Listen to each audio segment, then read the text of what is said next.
Oops, forgot something.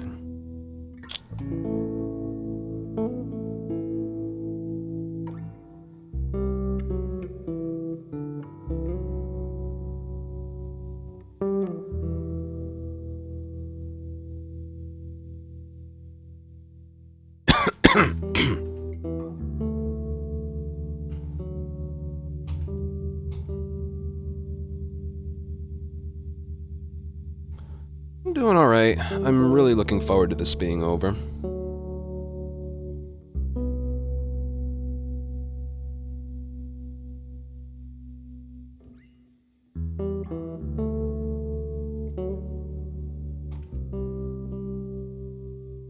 One of those things, I just got a lot on my plate right now, you know? Got the tutorial, got clips of the month. I just got like a whole group of batch of videos that I gotta get done.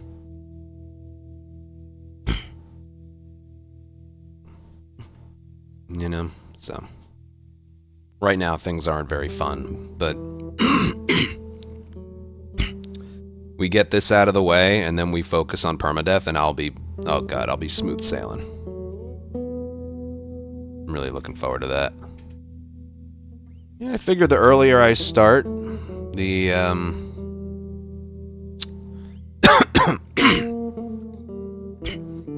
earlier I start, the more I can get done. I at least want to get through to Billstown today. That's probably going to be... wow. Sorry. I at least want to get through to Billstown today.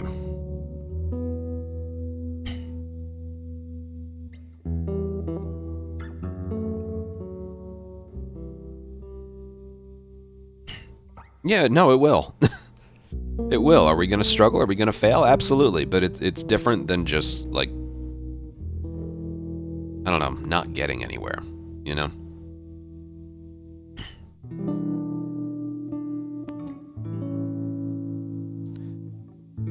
It's basically for the last, like, couple weeks, I've just been doing things I really don't want to do. And historically, that I don't do well with that. You know?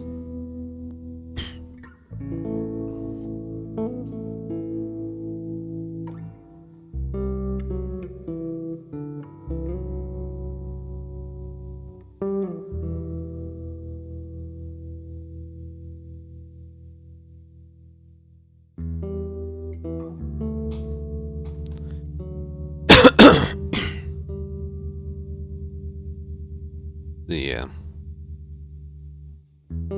This will be good to get out of the way. I'm trying to think what's going to be so difficult to explain about this area.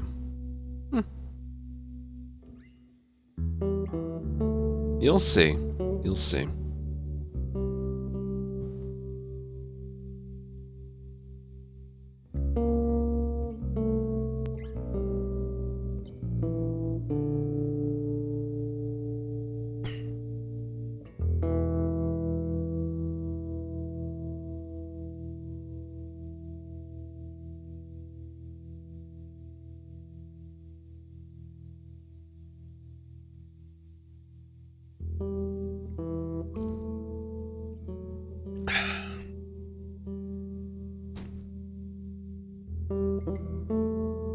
Oh yeah, streams for the remainder of, well, really the remainder of this month are going to be boring. Even if I do finish this relatively quickly, which I don't think I do, I'm going to do. The first video took 3 hours. So. Yeah.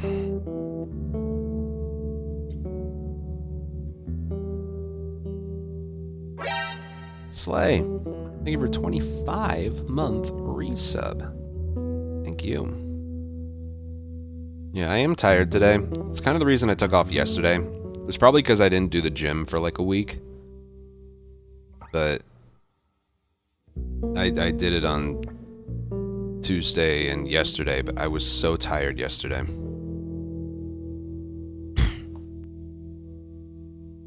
So I just took my off day and I'll try and be on today, tomorrow, and Saturday.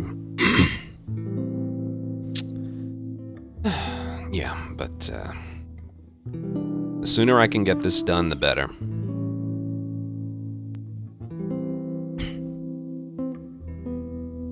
Well, that's what I normally do, but instead of being energized, I just felt exhausted. It might have been one of those things I did a little too much. You know, so...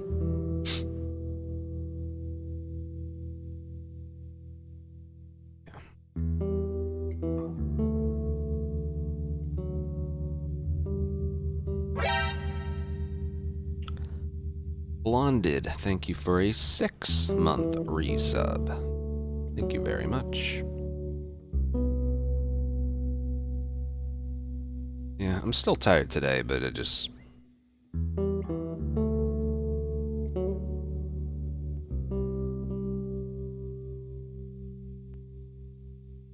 We're doing permadeath after the tutorial. And then I'll go back to part 2. Boy, I said that enthusiastically, didn't I? Now, we barely spent any time with Remastered, so I gotta put my time into that. Besides, I don't feel like doing the original right now.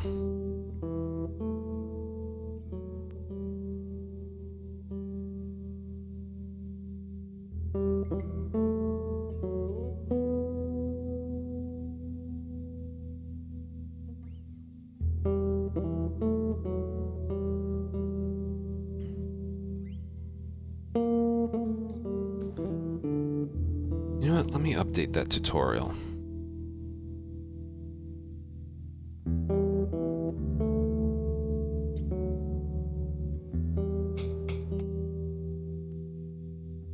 Or let me update that Nightbot command.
Exactly, Ed.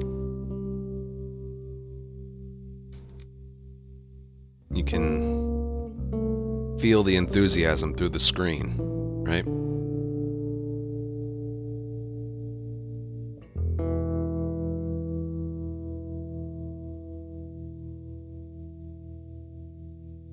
Okay, I just want to get started.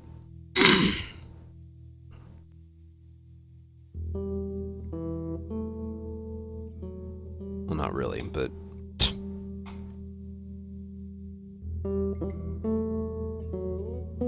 I want to get this out of the way, and we can get it out of the way earlier, the earlier we start. I remember when I was finished with the first video, my mouth was really dry and my lower jaw hurt. I just talked and talked and talked. It's like somebody else was occupying my body. When I hit record and I just start talking. It's like I just become a different person.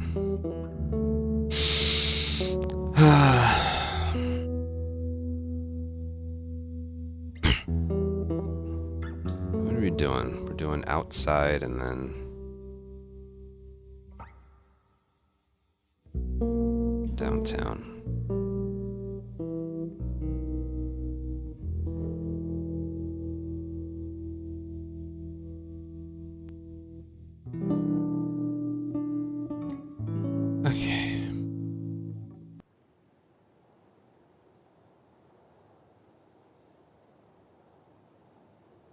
It's over here.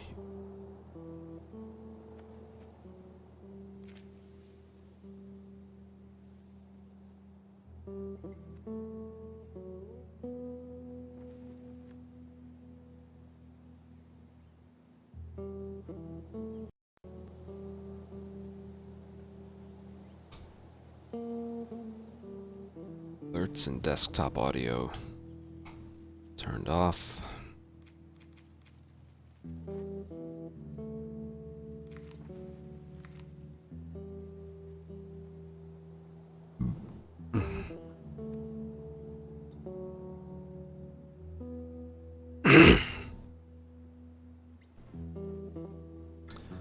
Let's just go.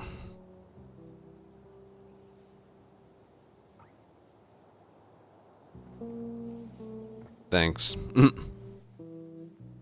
Make sure you use the chat command for if people are trying to talk to me, because I won't be acknowledging chat once I start. I could do this offline, but remember when I did the original game, any % tutorial offline, and then people were mad at me? I think it's better if I just do them online so someone can correct me if I say or do something wrong.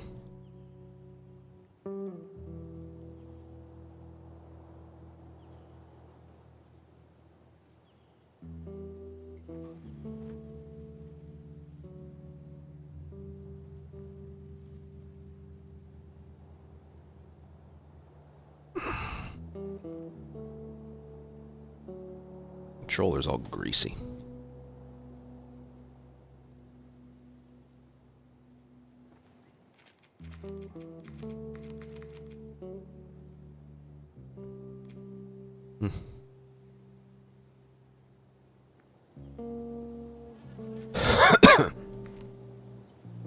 Alright, let's go. I'm procrastinating, can you tell?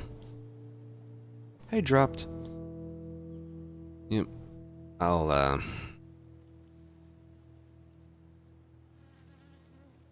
just gonna start. Yeah, just in case other people come in. Once I start, I'm not acknowledging chat or alerts. I'll acknowledge afterwards, okay?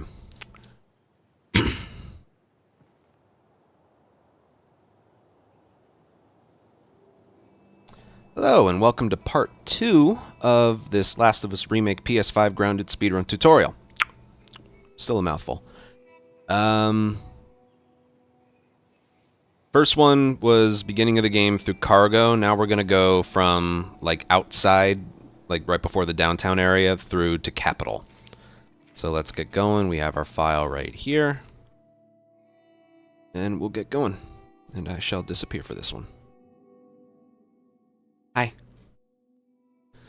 Okay, right off the bat, it's gonna start out with what is normally like an optional text thing. You walk up and there's a triangle prompt. Now, almost all of these in this game are optional.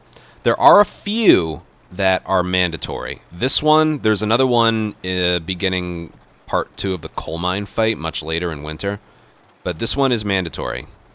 You have to hit it. So when you skip the cutscene at the very end of cargo, you're gonna hold sprint forward and mash triangle. I think it's a bit strange that they're having I didn't mean to reload. Hold on. I think it's a bit strange that they're having us do their smuggling. Marlene wanted to do it herself. We weren't their first choice, or the second for that matter. Now, unlike the original, there's no special trick right here. I just hope there's someone. Someone will be around. In the original, you had to go wait for them to go through this little hole in the wall here, but you can just go yourself. So just hold sprint and forward, and then go. And you can let go of sprint here, and it helps you more easily time a triangle prompt right over here. And then, now, again, unlike the original and part 2, the little wheel, for the triangle prompt for the first pull of this generator is already on the spot for the first pull. So you don't need to time anything. You just need to mash triangle the first time. See that? For some reason, the little circle's already hovering over the triangle prompt. It's kind of weird, but yeah, so mash triangle the first one and then time the next two. And then hold sprint, come over here. Normal basic gameplay, just hit triangle over here. Who's waiting for us at the drop-off? She said there's some fireflies that have traveled all the way from another city. Girl must be important. What is the deal with you? You some bigwig's daughter or something? And again, nothing, Something like that. nothing too special. How long is this Over all here, gonna we're gonna take? If crouch. everything goes as planned, we should get you And then I'm gonna hold sprint and forward. The original had a trick where you could look up and mash triangle, and you would hit the triangle prompt here early. But there's nothing too special right here. Just hold sprint forward. I like to mash X because he like, as you saw, he like hops up the ladder. That happens if you like mash X approaching it. Hold up. To like There's a do patrol a up ahead. hop and then start climbing immediately. It's a little bit better than like running up to it and then hitting X. All right. We're good. Come on up. Come on, kid. Watch your step. Alright, this is another one of those little restart checkpoints that saves just a little bit of time. Remember, we're going to look 52, 57. Just walk like a second forward right there. 53, 35. There's a checkpoint, and it places us That's any good. right about up here. Just know, every single one that I'm doing and showing you saves time, okay?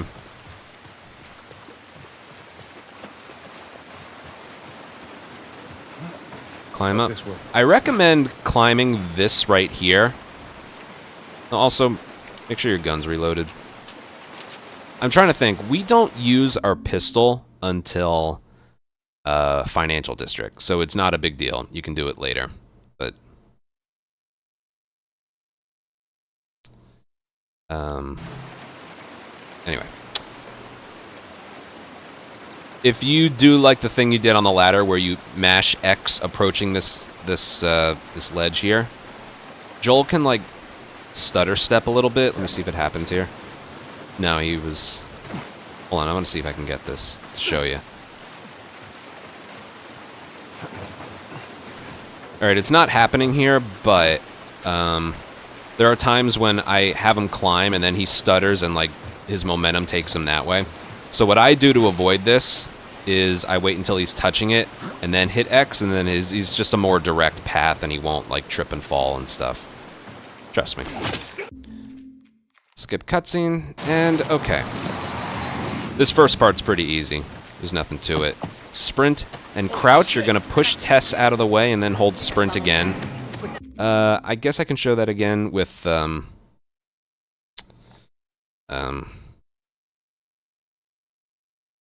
remember what I mentioned before. You wanna do... Okay.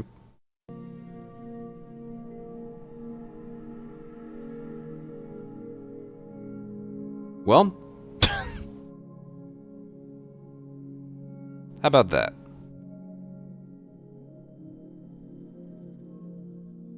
Technically, I can re-record all of that if I want to. You know, I might do that. I don't know. Because then I just have to do, like, I have to edit a bunch of shit. Yeah. Just so it'll be, like, one recording, I have to do all that again. I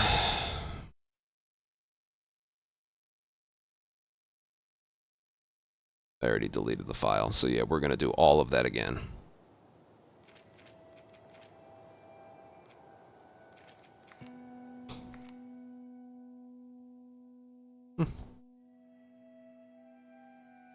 It was only like 5 minutes. Plus, I didn't really like how it was going anyway.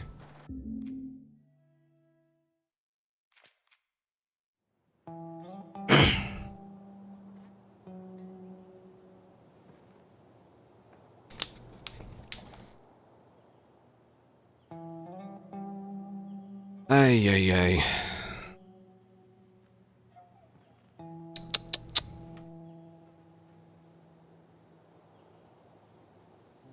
No, I didn't like how that was going anyway. Felt like I was rambling.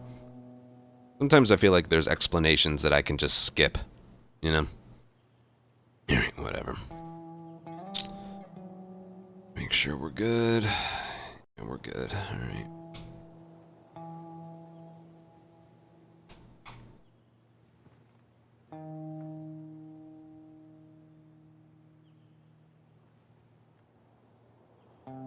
Hello and welcome to part 2 of this Last of Us Remake PS5 grounded speedrun tutorial. Still a mouthful. First video was beginning of the game through cargo. This one's gonna be outside, which is like the area right before downtown, through the capital. So let's get going here.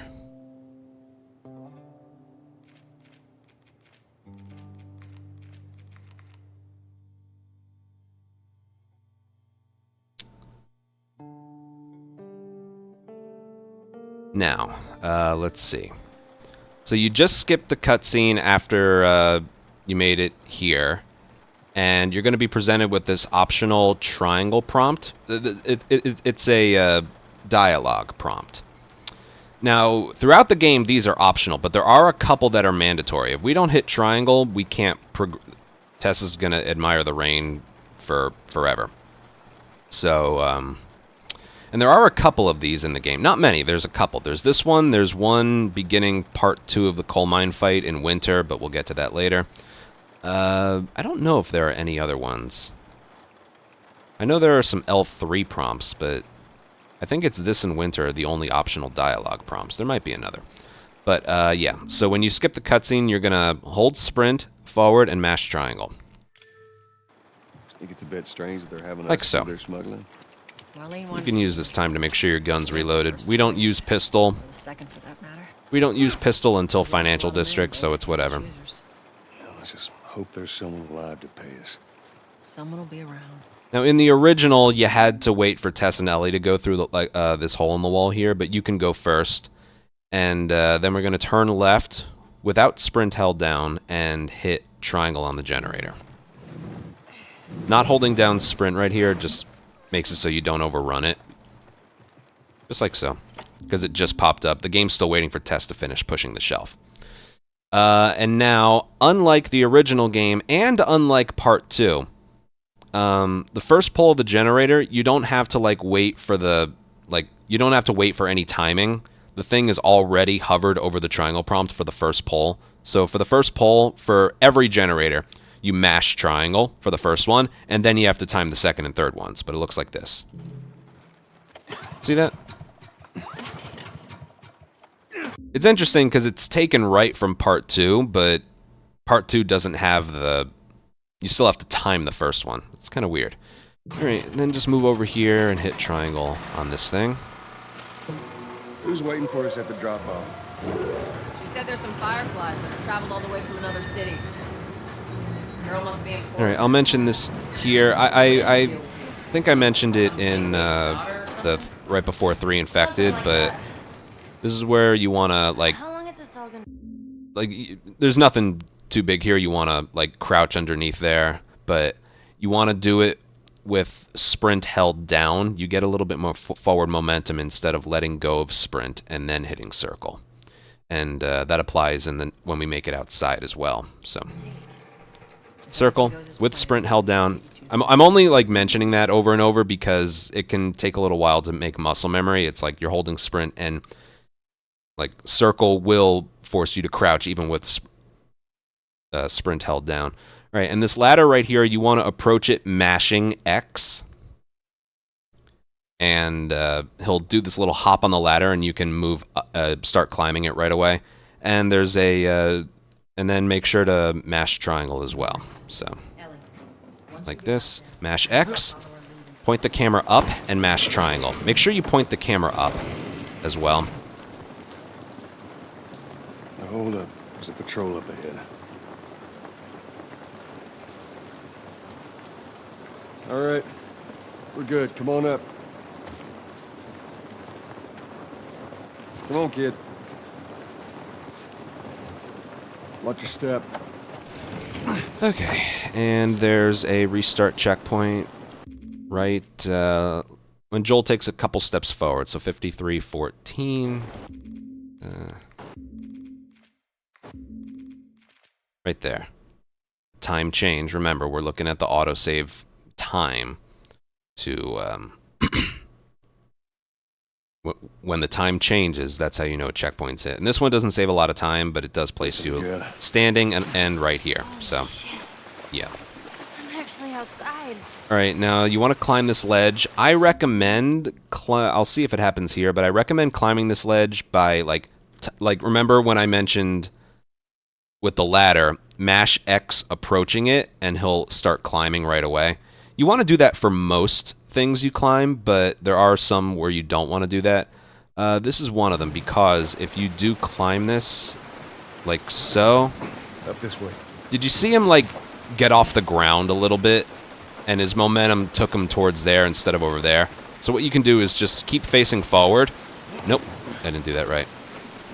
Hit X at the last second, and he climbs it a little bit faster and more direct. So that's what you want there. If you do that, he'll be facing, like, perpendicular to the climbable ledge, and I want him to face towards where he wants to go instead. So just hit X at the last second.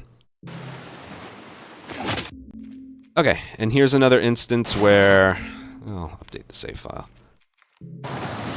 Where you really see it with sprint here. So I'll show you. This is where you want to, like, time your crouches with sprint held down. The others we weren't in an alert phase, but now we are. So it looks like this.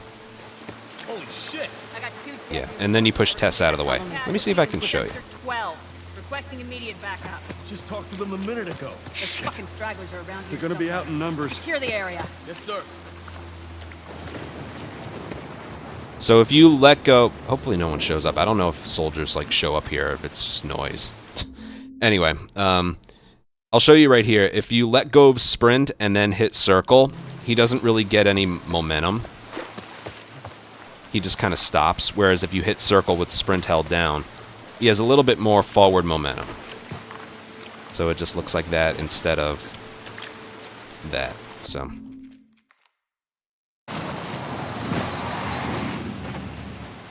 And you want to hit it early, remember. So it looks like that. You push Tess out of the way, and then you go this way. Angle yourself this way. Then you want to hit circle right after you land, because it's very easy to bonk on things. Okay? You'll get the timing of your crouches the more you work on it. Trust me. If you... your first time, you're probably going to bonk on a lot of stuff. All right, when Joel gets off of this ledge right here, you want to... Don't hold sprint the whole time, because then he's just going to land, and there's a checkpoint we need to hit for another restart checkpoint that places us over there. If you hold sprint, like here, and then move forward, he's just going to land, and the checkpoint is actually like a step ahead. So if you hold sprint as he's falling, he'll have some forward momentum. So, yeah, just to show you the checkpoint, 55:23. So hold sprint and forward, there, and right there's the checkpoint. Time change, so there's a checkpoint.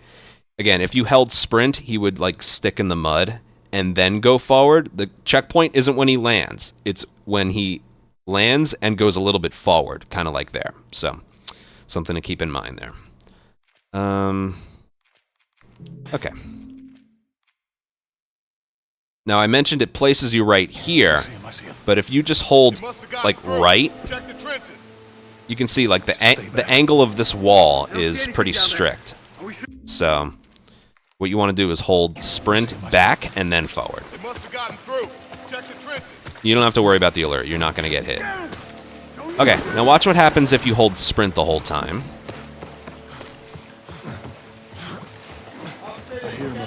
Joel's already tired. And there's a chance. There's a chance that he gets shot there. So what we're looking for is we want... All right, I'll go back here. How do I word this? When he does very short climbs, having sprint held down matters. When he does, like, somewhat bigger climbs, the animation is the same whether or not you have sprint held down or not. I see him. So I'll show you.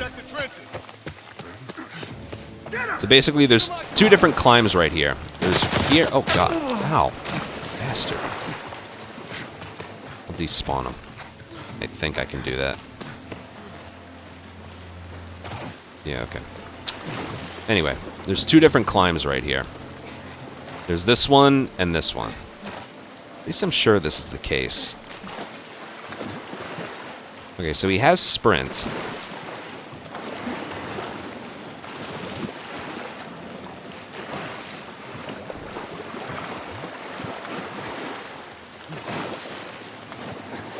Yeah, I still think the sprint climb is a little bit faster on a shorter one like this, but it doesn't really matter with that one.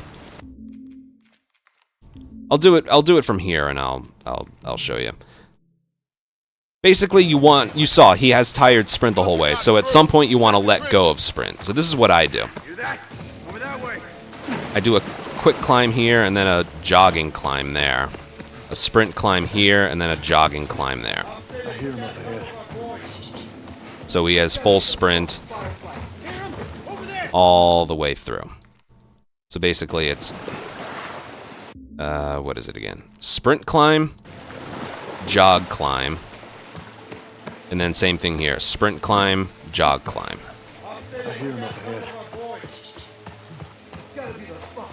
And that's that. Pretty easy. You won't get shot as long as you keep moving. Okay. Checkpoint coming up. Halfway as he's falling. So 56:32. 56:45. Okay, so it's not when he lands. It's like just as he is just about to start falling. And that places him very conveniently right. We can get through here. We were over there, now we're over here. And we go right for the door. Down there. Come on, Ellie. You know what? Just in case. I'll make a file here. Alright, I'll do this once and then I'll explain it. This part isn't too bad.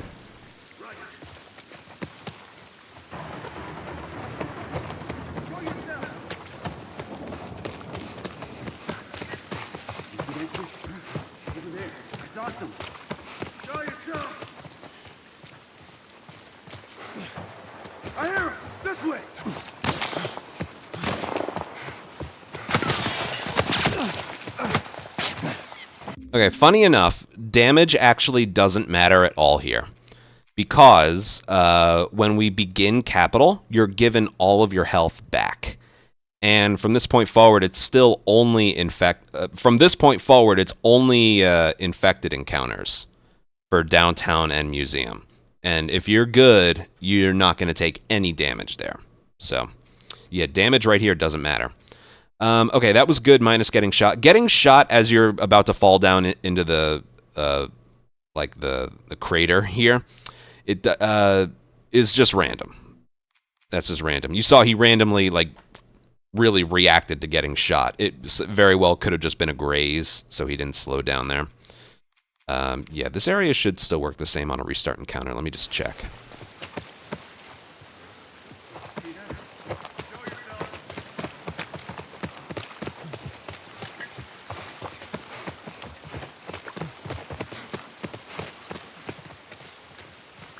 Yeah, it does.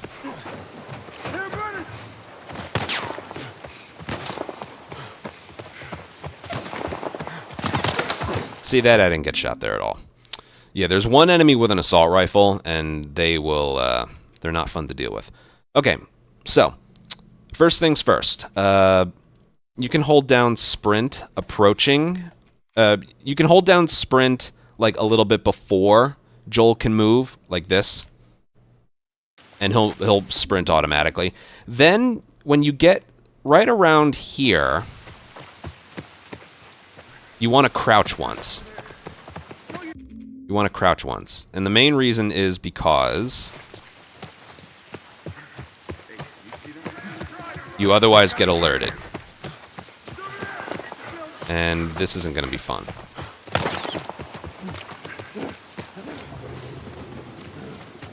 Although it might.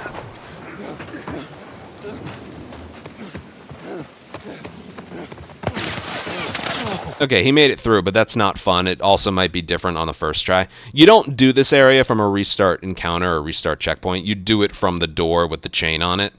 So it might be behaving a tiny bit differently. I'm not 100% sure on that, but... Where's the sound? Oh, the sound broke. How about that? Remake. Anyway. So you might have noticed something else there. That crouch we do eliminates two things. First of all, here, I'll sprint the whole way again just to show you. Okay, most of the time he's supposed to get alerted. Right there.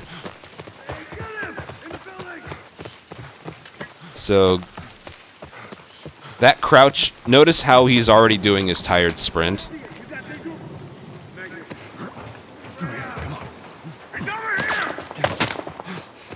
Yeah, notice how he was already doing his tired sprint. So that crouch in the beginning eliminates two things. One, the tired sprint happens a lot later. And two, you don't get alerted right at the beginning. So just like this. It's okay if you get almost spotted. You just need to do that crouch so you don't get spotted at all. And then that brick pickup is just like I was explaining earlier. You go from pistol, we don't have a left holster gun, but you can go from pistol to med kit. And that makes it so you don't have to do this. Well, that makes it so you don't have to do this. Do that, we slow down. And I don't like doing that. So yeah. Quick little crouch. Swap, triangle. And then right around when we get right about here, that's when we stop sprinting. Conveniently, the time you want to stop sprinting is at around the same time his tired sprint begins right here. So stop sprinting right about here. Wait, where are we? Yeah, you stop sprinting like right there. And that does two things. One, it prevents an alert, because even though he's tired sprinting, he can still get spotted if you sprint the whole way. So you don't get alerted, and you get your sprint back for the rest of the way. And then you just want to do like a quick sprint leap like we did in Cargo, just like that, but with X. So putting all of that together, we get this. Crouch right as you're about to get alerted. Do the swap to the brick. And then right about here, let go of sprint. Sprint leap, and then hold sprint and go.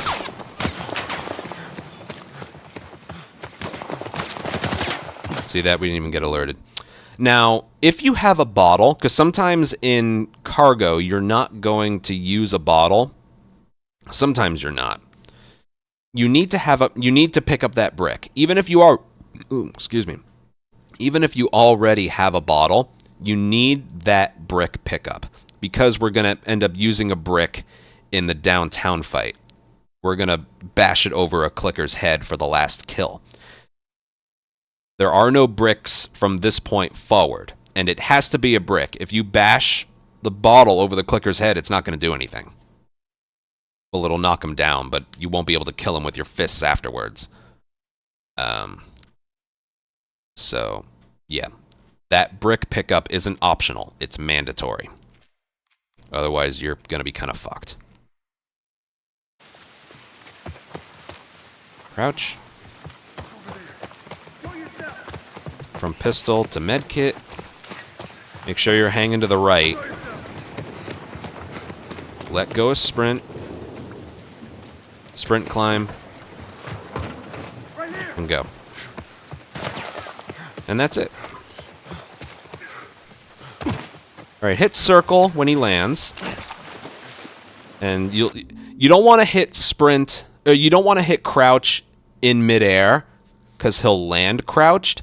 You see, he lands, takes a few steps forward, and then he's like already in this confined space here.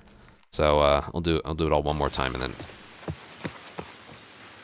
then we'll move on. Yeah, you want to hit circle right after you land. Not during. Or not while you're falling.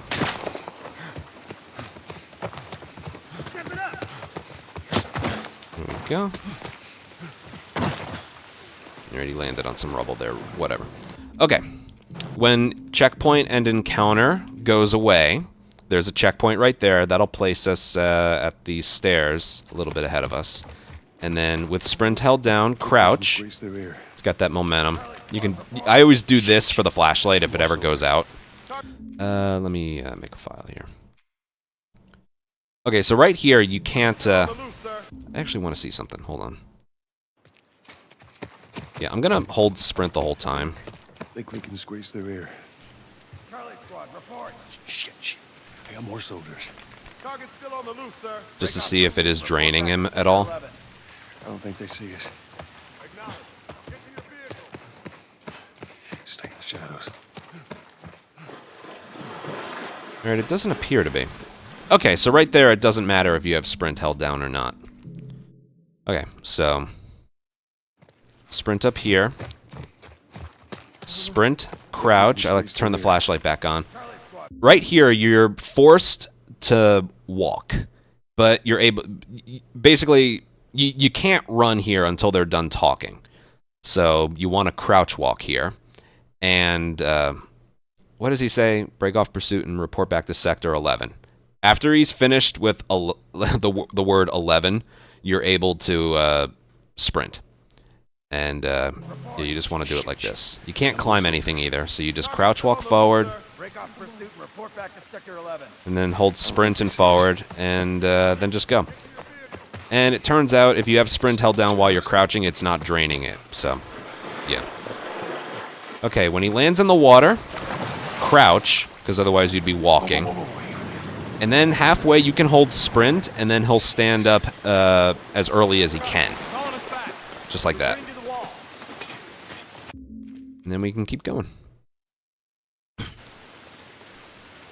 This way. See, one of those things, when he, just like when he was falling before, you want to hit circle after he lands, and then wait until a little bit later to hold sprint, and then when he's able to stand up, he will. If we cut through downtown, we can hit the Capitol building by sunrise. We hope. All right, if you climb on the very far right of this car, he'll do a little step up, which is what you want. It's faster. And then, unlike other climbs I've been talking about, here you can mash X to get an earlier climb. Like so. The animation's fast enough. Okay, right in front of this line right here is a checkpoint. So 102.21. 102.40. Okay, so right there. Restart checkpoint places us a little bit further ahead. And here you can check if you need some stuff reloaded or not. Also, you'll see me clicking the flashlight off and on. There's no reason for that. It's not for speed or anything. I have a hard time keeping my hands still. It's like the fidget spinner on the DualSense for me. Okay, now right here, you want to go this way. You can do this. Okay, make sure you actually climb this way. Did you see how bullshit that was?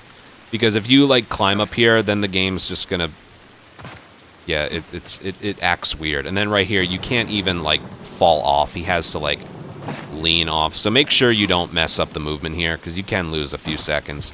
So you can either climb up this way or do this.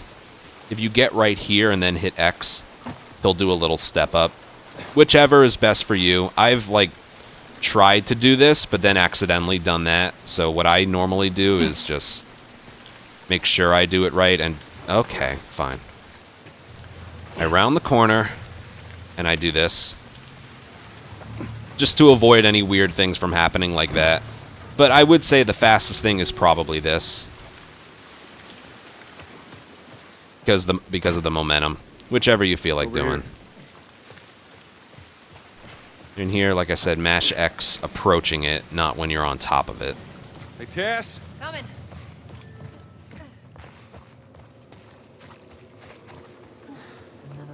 Just avoid everything. Triangle, and then you want to mash triangle here. Clicker. I have it set to hold triangle to, like, lift doors. Even today, I sometimes confuse, wait, what prompt does what? If you're lifting something, it's usually triangle. If you're trying to open a door, it's usually, like, mashing square for something, like the next door coming up. But, yeah, this is the one instance where, you want to mash triangle. And I also have it set... When it comes to square prompts, I have it set to mash. When it comes to triangle prompts for like lifting doors, I have it set to hold. That's preference though. It's up to you. It doesn't matter. So yeah, here you, unlike other areas, you want to mash triangle. Triangle prompt on the door, and then mash square. Sort of. All right, little checkpoint right here. As soon as you're able to move Joel, some checkpoints are as soon as you're able to move Joel. And so what I do is I aim while I'm waiting. So, like there, do you see his right shoulder lift up a little? You can use the load files, but this one's pretty clear. As soon as I see him move, restart checkpoint, and it places us from there to here. So it's not much. Okay, pick up these supplements and then hit circle, and then go forward.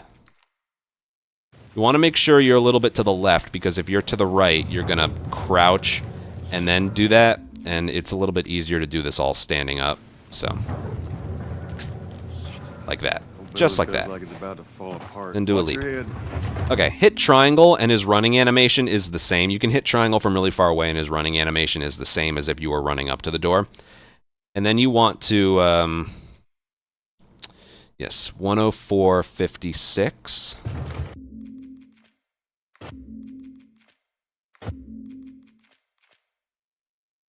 105.04. Okay, so the time changed. This one's kind of hard to tell. It's when he gets right in front of the door after you've hit triangle. Restart checkpoint. You get a funny side effect here with Tess. Isn't that funny? Just know this is faster. He starts like the door turning and opening the door a little bit earlier. But it's kind of funny. Give me a hand with this. All right, as soon as you hit square the third time, there's also another checkpoint. So I usually go like this, right there. And on the bottom right, it's hard to see here, but there's like some shadow textures that change, like right where the controller is. And it's basically as soon as you'll be mashing square for this, so you hit it as early as you can. I like to mash it and then use my left thumb for pause. But a cue to know when the checkpoint's hit, again, is either when the time changes or I notice some shadow textures change to the right of the door. So that's what I use. All right, I am making a file here because there's a lot to explain. You don't have to hit anything here.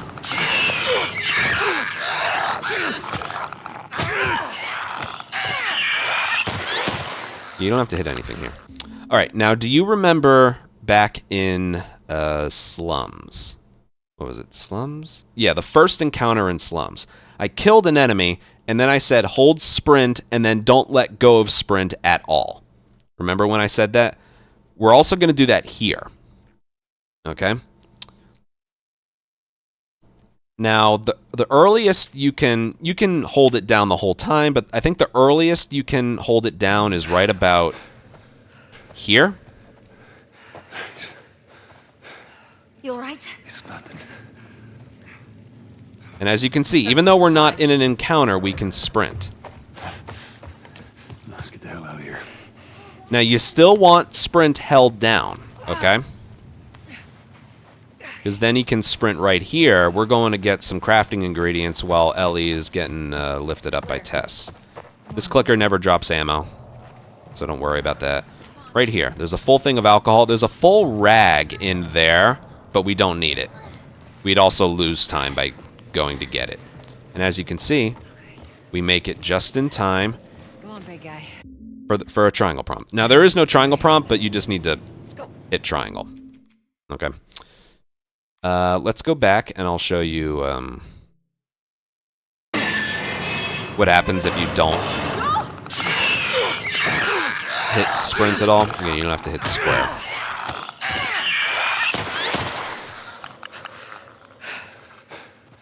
So if you forget to hold down sprint, this is the result. You alright? It's nothing. See, I'll hold down sprint, Let's search for supplies. no sprint. Okay? Let's get the hell out of here. And the same thing right here. Let's say, hypothetically, I did have sprint held. I was holding sprint the whole... Actually, you know what? I'll show you. Sit through this one more time. What's funny, look at the colors on my controller. At least with the DualSense, and I remember it being on the DualShock, the color, the outline, will let you know how much health he has, which is beneficial because we can't see the heads-up display. So, yeah. All right. I usually like to hold sprint right about here, just so I remember. You alright? It's nothing. Let's search for supplies. And away we go. But I'll show you how strict this is. Let's get the hell out of here. So even right here, it's tempting to let go. Watch this. I let go for about 1/10 of a second. And watch.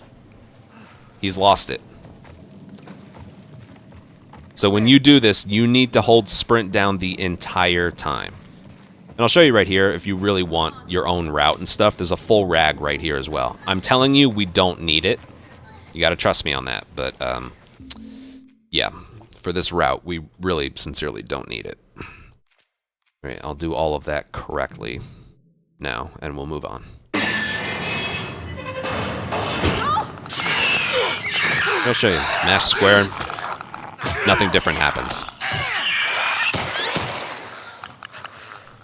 So for safety, I like to hold sprint before the camera changes there. You can hold sprint like now, and I think it would still work. You alright? But yeah, don't risk it. Let's search for Okay. supplies. So sprint, Let's get the hell out of here. but keep it held down the entire time. It takes some getting used to. And then it runs out on its own right here.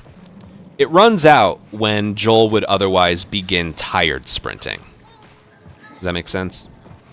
All right, so there's full rag, or full thing of alcohol. I want to make sure it's... Let's go.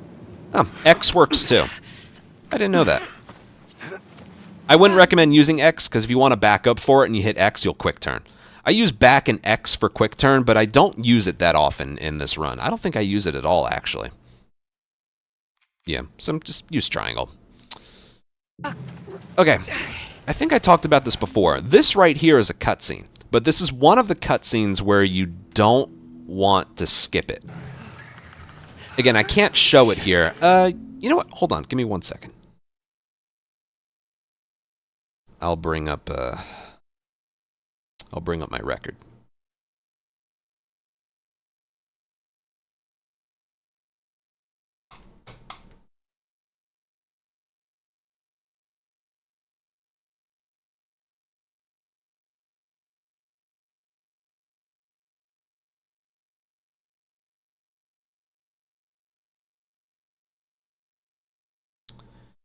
Here we go.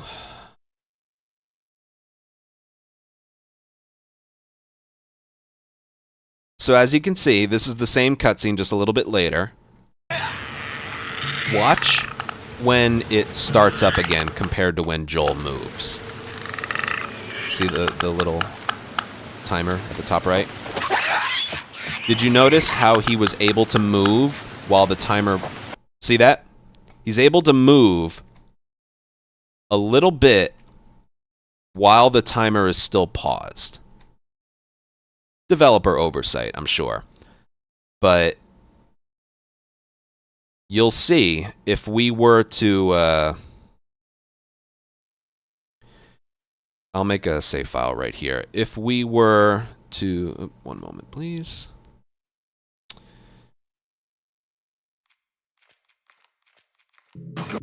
If we were to skip this, the timer would start right there. The timer would start up again right here. And you could see it takes them a little while to get moving again.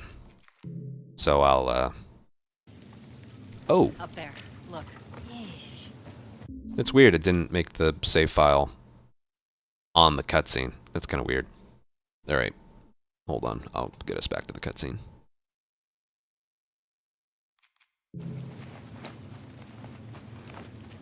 That's odd. Just see if there's a way through.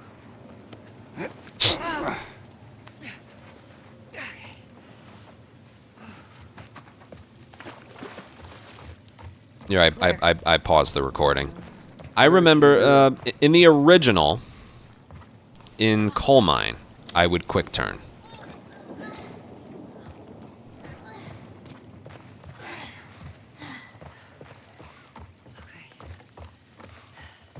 Come on, big guy. Let's go.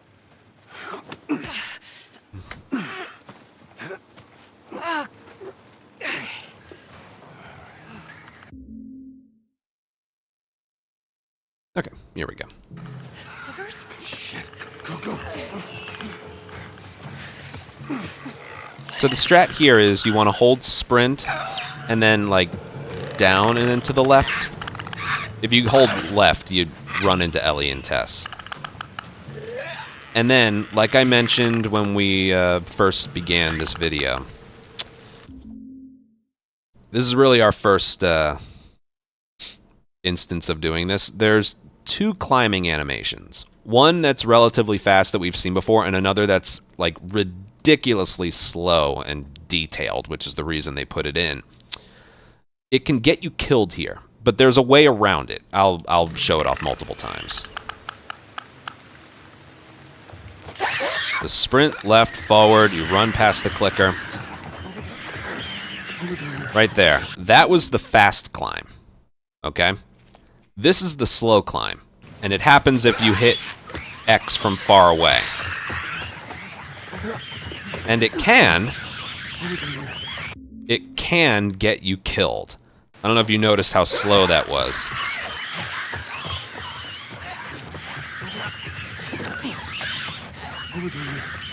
See how slow it is? So a way to avoid that for those really tall climbs is to hit X right as you press against it. So it looks like this. See that? Just as he's about to press against it. You can press against it and then hit X if you want to play it really safe. But, yeah. I've never timed how much slower it is, but, like...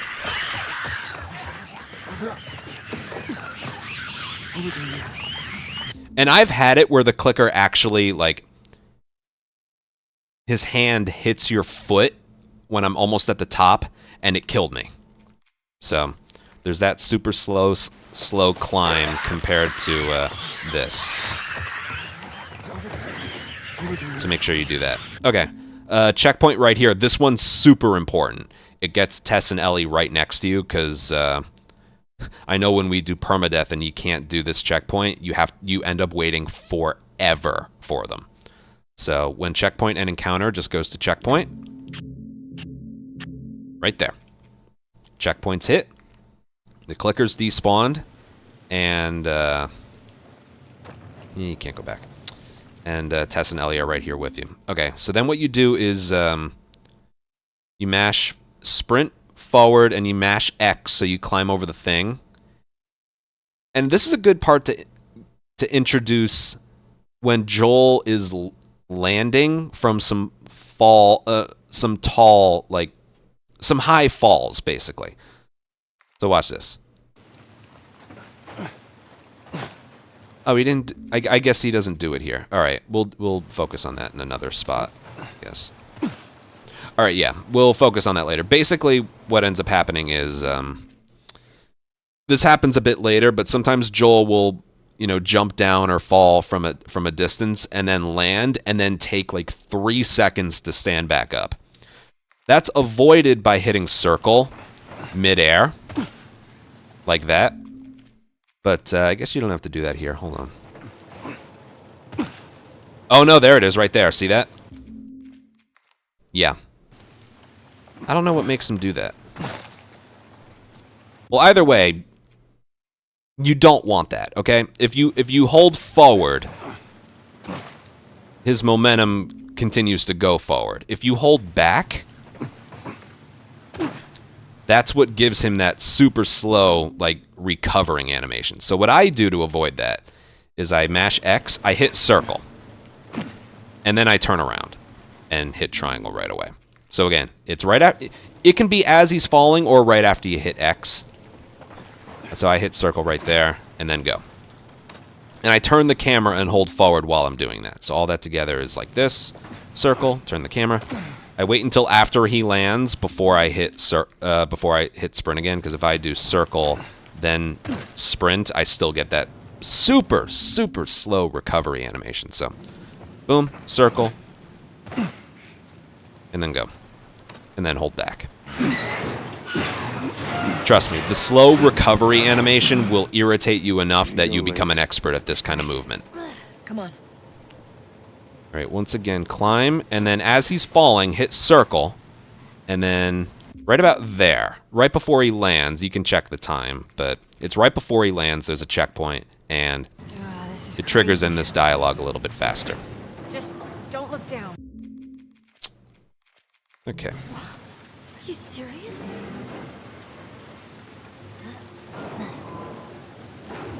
General platforms expressway. No real strat here, just hold forward and X. Makes you move, makes them go faster, makes you go faster, blah, blah, blah. Come on, Ellie. Yeah. All right, we are going to sprint in a little bit, so make sure when you get like right here, you do let go. We got a way through. So you know he has full sprint. Okay, and right here, what we're going to do is we're going to angle Joel so that he kind of runs into Ellie to push her out of the way. And then you run down the stairs, sprint will happen, and then we're going to grab the revolver. Now, we do have to go through that really slow animation of him looking at it, but unlike the original, the original I think gave you 1 bullet. The remake gives you 6, a fully loaded revolver. And it's a one-hit kill. I'm not so sure I mentioned that yet, probably because it doesn't apply yet. Same thing as the original game. You know, on easy, normal, hard, survivor, or in this case, very light, moderate, hard survivor. Pistol takes 3 bullets to kill an enemy. Revolver takes 2 bullets. Rifle takes 2 bullets. On grounded, rifle and revolver become one-hit kill weapons. Okay? So, and unlike the original, revolver is a one-hit kill on infected now as well. That wasn't a thing in the original. But so pretty much on any enemy that doesn't have armor, so armored enemies and helmets and clickers, revolver is not a one-hit kill, but pretty much unarmored enemies and runners, stalkers, and humans, they're all one-hit kills by revolver and rifle. So that's a perk on grounded. It'd be interesting to do this run without that, but we'll never know. Okay, so all this looks like this. Sprint held down. I run forward, push Ellie out of the way. You get some sprint, and you try and make it past Tess. If you can't, just go around her.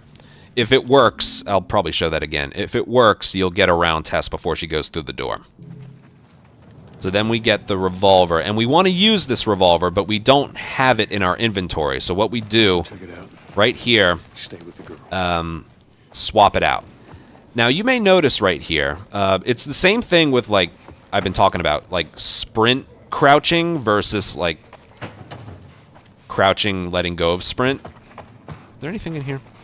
No. Again, it's like, boom, versus... The same thing applies to swapping weapons.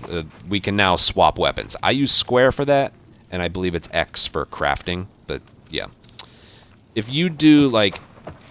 that, he doesn't get a lot of forward momentum, but if you do this, see how he like continues forward a little bit? So basically right here, I like to do this and then go.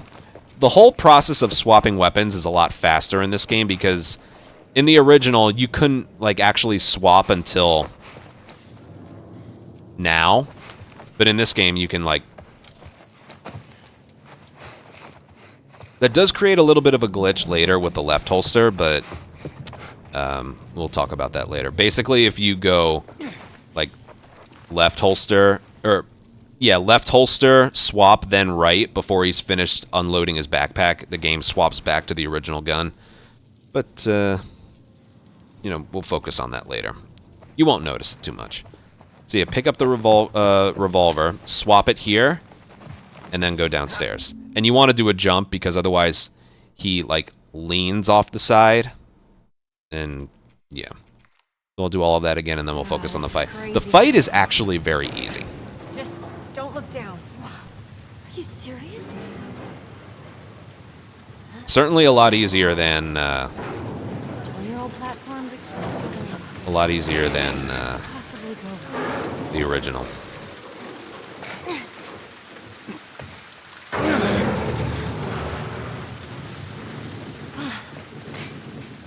Come on, Ellie. Yeah. Don't look down. Just don't look down. You're okay. Okay, so remember, I have We gotta sprint wait. held down the whole time. I wait until Joel's body is angled this way. I hold forward, push Ellie out of the way. Joel gets sprint, I move around Tess, and I go for the gun. And sometimes Ellie can block you here, which she didn't. Swap, and go. And then as soon as the encounter begins, you see it's before he lands, so we want to do a restart checkpoint to avoid any randomness and like the long recovery animation like I was talking about. Okay, this fight. Do it once and then explain it.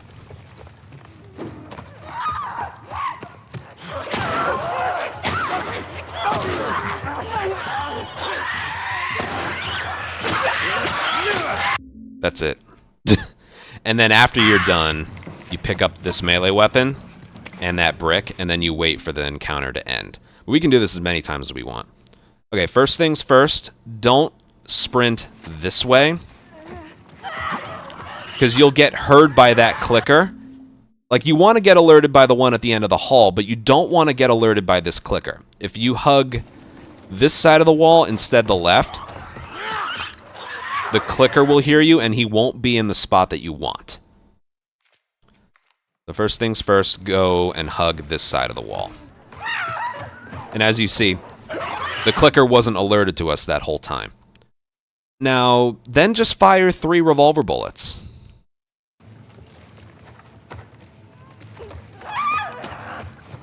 One, 2, 3. Alright, why did that happen? Probably because I didn't go into the room. Yeah, you want to bait that one runner at the other end of the hall to run at you, and that won't happen if you don't go into the room fast enough. So you want to be in here so this runner goes towards you. Okay? And like I mentioned with I believe it's slums, a swap to a brick or bottle and then hitting flat-footed square is very fast. It's like one of the fastest animations in the game. It's like, boom, see that?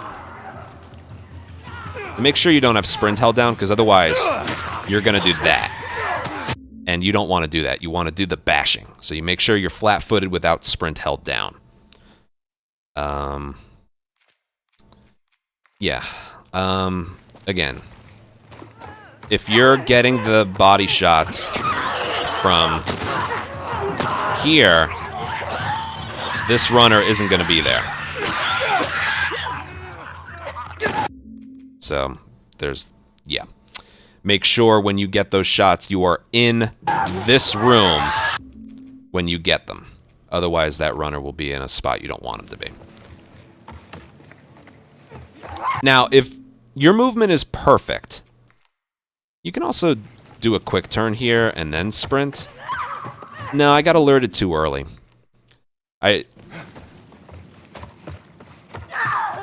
Yeah, if you want, you can do a quick turn here. It's not that big a deal. I wouldn't recommend it. If your movement is perfect right here, This shot can be a little bit difficult because he's behind the door.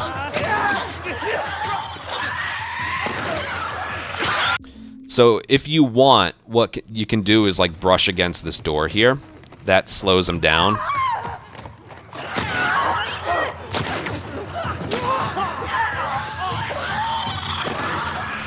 I think you get it. It's up to you if you want to like do this and then sprint forward.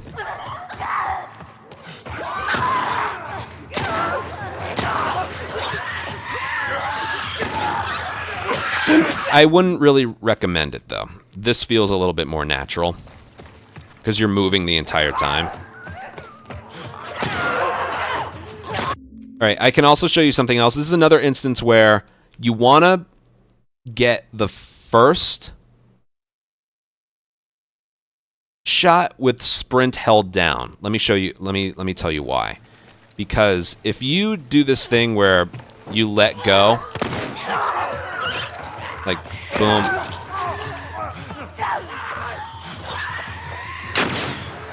Do you see how it takes him a little bit longer to start sprinting again? So here, it's like this. Boom.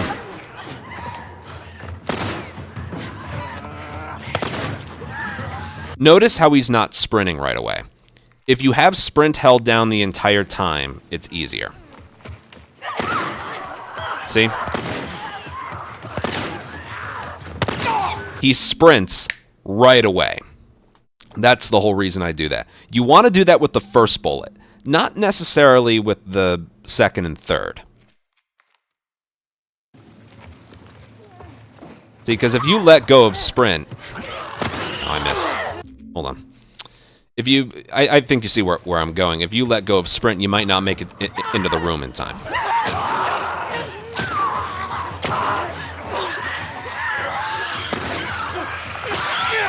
Also, make sure you don't hit their legs, because this game has the severed leg crawling runner thing from part 2.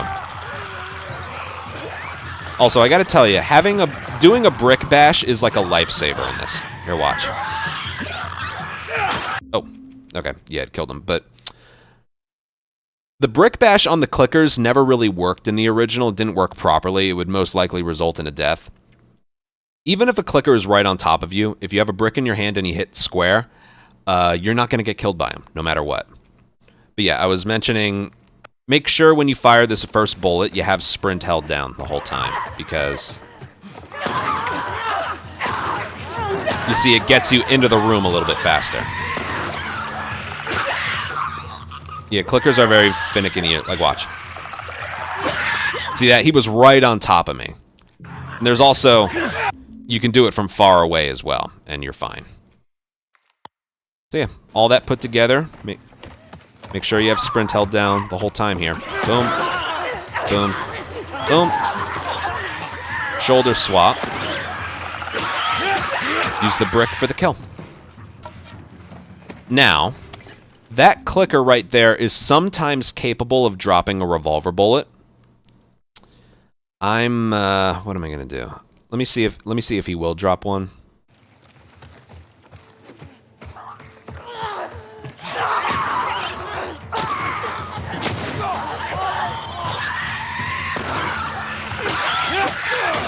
All right, he's capable of dropping one, okay? It doesn't... Do the repeated pauses right there. Checkpoint there, and you're good. And again, we picked up a melee weapon and a brick behind the thing.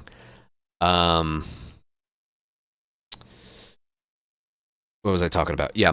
Whether or not that clicker drops a revolver bullet for you, that won't affect anything having to do with downtown or museum. That will affect right before Bill's trap. There's a revolver with one bullet right before there that we use to get rid of the nail bomb. If this clicker drops a bullet, you don't have to pick up that bullet. If he doesn't drop it, you pick it up and reload it, wastes like a second. So you don't really change anything. It doesn't affect the rest of this split and museum and capital. Okay, it's just a luxury thing. All right, so, all right, Right off the bat, as you notice, there's a revolver. There's a revolver at our foot. I don't know if I'd recommend mashing triangle. Yeah, you can. But you want to... Yeah, you want to make sure... Alright, so this is interesting. You actually have some movement while the screen is black. Here, look. See, there's nothing. But if I hold sprint and forward, see how he was already moving? That doesn't apply to every single checkpoint and cutscene in the game, but it definitely applies here. So if you are going to try and pick up the... You need that revolver bullet. It's mandatory to pick up. But I'm saying, if you just hold sprint forward, look down, and mash triangle, you're not going to get it. So what I like to do is hold up left and look down. And, yeah, I pick it up that way. You can also, of course, when you're finished, you can also, of course, just pick it up and then move on. But, yeah, I like to hold up left, down, and mash triangle. Like so, and then just hit triangle for this when he stands up.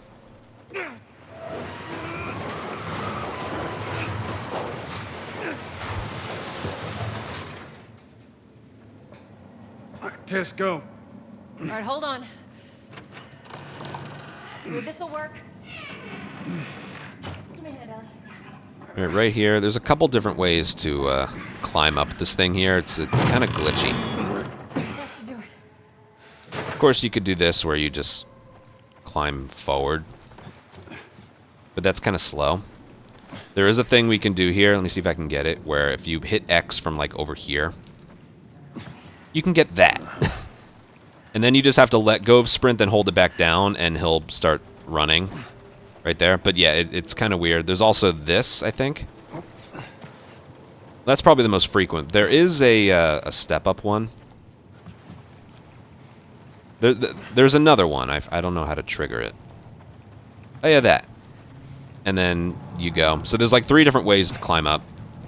Usually you start from here. I usually just hold sprint and then just hit X like that.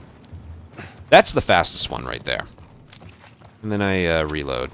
If you want to, there's some health right... Oh my god, fuck off. Okay, fine. There's some health right there. I don't recommend getting it because you don't need it. Okay? Where's this placing me? Okay. Yeah, you don't need it. Okay, we go this way. You get through here. Crouch right away. This one's kind of hard to get through. Like, the invisible walls here are kind of strict, so make sure you take a wide turn and then go this way. And you want to do that. You want to take the wide turn because even if you're like this, sometimes the forward momentum can be a little slow. Okay, this leap right here is... I don't like this part.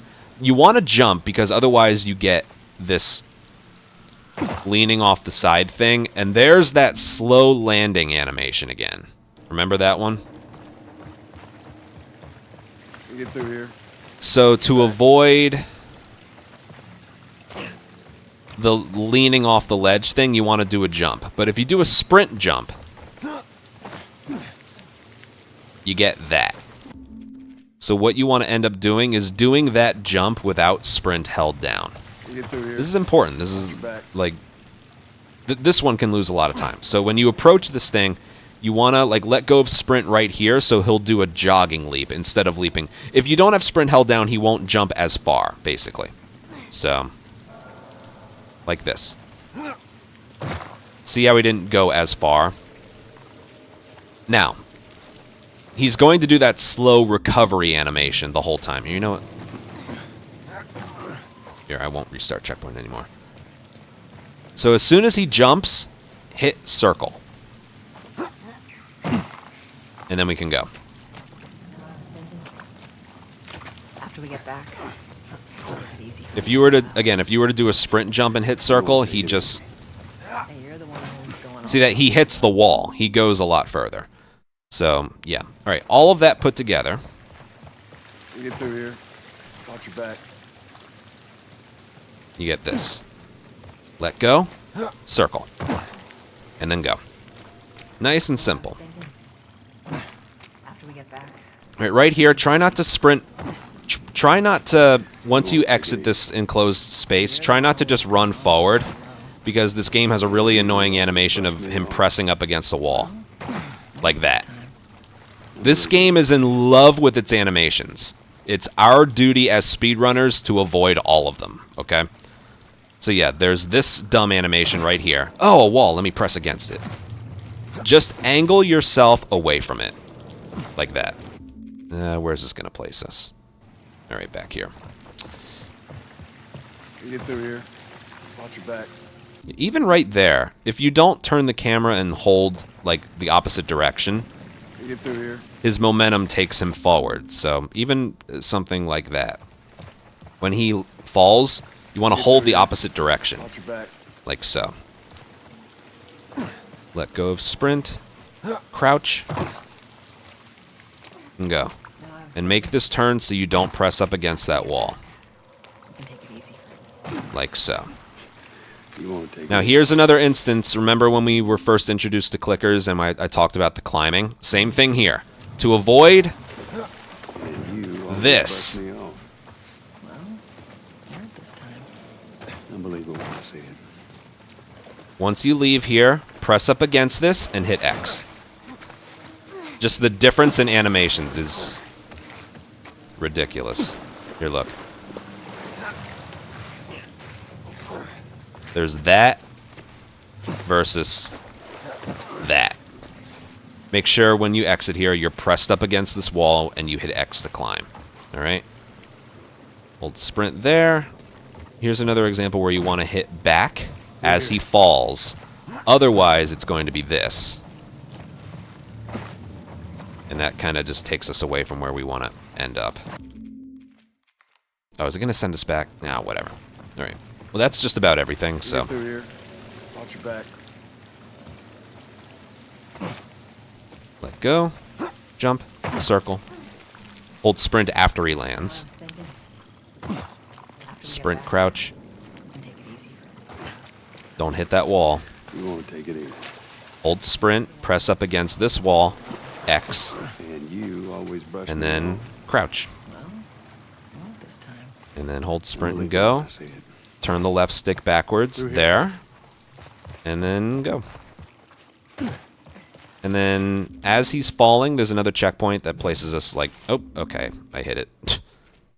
It's halfway as he's falling. Again, check the times. It's going to place us right here. This one doesn't save a lot of time, but it does save some time. Because when he falls, he doesn't run as fast again. If you didn't get the brick at the end of the fight, you get it here. Now, I get asked this all the time. Oh, there's a Molotov there. These guys aren't. There's a doing well Molotov anyway. right there. That right there is the reason you don't want to pick one up. Okay? You don't want to pick this one up. Because then, well, same thing. I thought there was a longer animation for it. Whatever. So if you didn't get the brick before, pick it up here. Don't pick up this Molotov here. There's a Molotov at the end of this train station here. Yeah, there's a Molotov at the end of this train station right here. So, because we're going to be in the middle of an encounter, he won't bother, like, spending a long time looking at it. He'll literally just pick it up like it's some other thing. That's why we do that. Just want to see something real quick. Oh. Okay. I don't know. I thought that would work. Okay. What else to mention? Yes. Throughout the game, this is the first instance of this. Throughout the game, you're going to want to have a specific thing in your hand before you enter an area. Because the next time, let's say it's a cutscene or maybe it's in-game cinematic like this one, the next time you hit aim, it's going to have in your hand whatever was in your hand right before it, even if it's a cutscene. So if you had a med kit in your hand, the cutscene's over and you hit heal, you're going to heal. If you had a gun, R1's going to pull out a gun.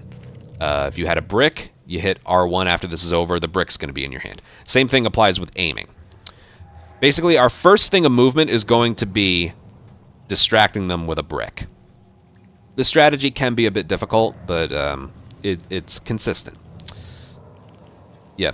So we make sure like you don't have nothing, or you like if you forget and you have a revolver in your hand, when you aim after this, you're gonna have the revolver. You don't want that. Make sure you have the brick in your hand the entire time. Okay.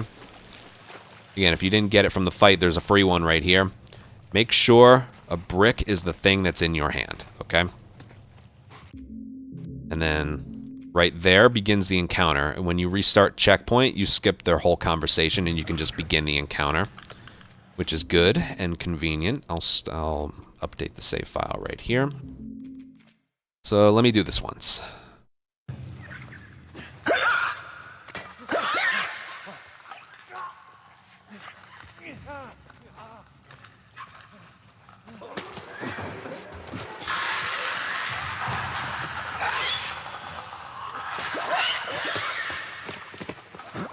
This way. Almost out of this. Come on. Shit.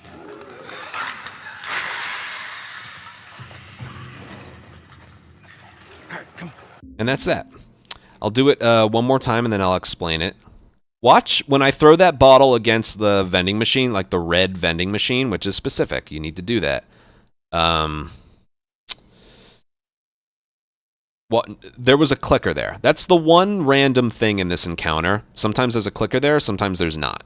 And you do have to do something different based on if he's there or not. So I'll do it again and see if he's not there.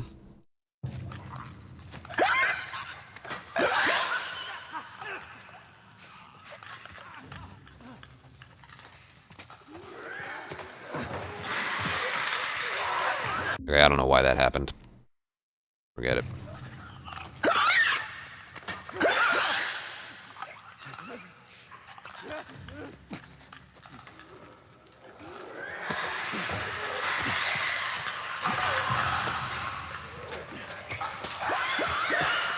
Okay, right there. Almost out of this. Come on. Did you see the difference? So if you're running forward and you see a clicker, you have to crouch and then manually arc the throw. If the clicker isn't there, you can just continue walking and throw it. Okay. Sorry, just give me a sec.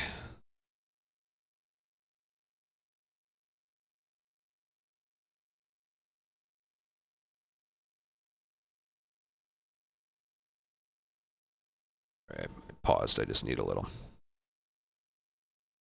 break.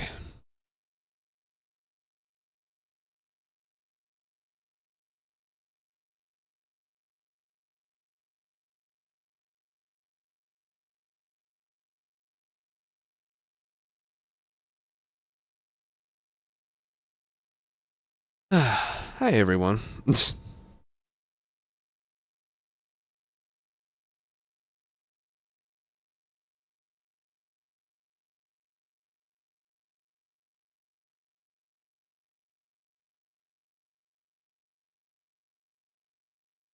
There, I'm just tired. These are exhausting.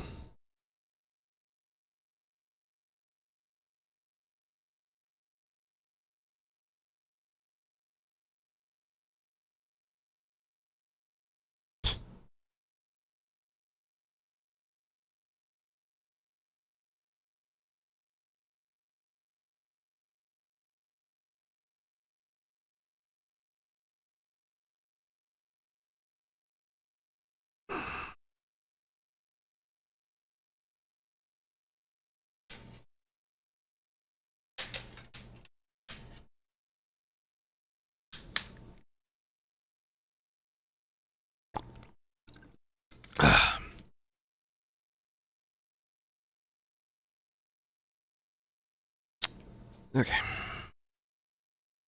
You don't have that much more to go for this one. It's only 5:40. I'm probably going to be able to get Billstown out of the way.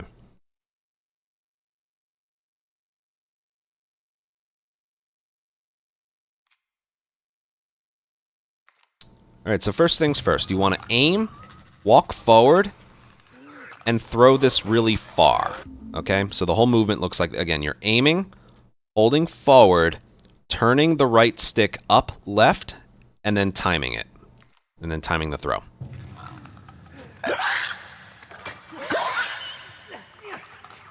Okay? And then right afterwards, you want to look down and pick up the bottle that's right at your feet.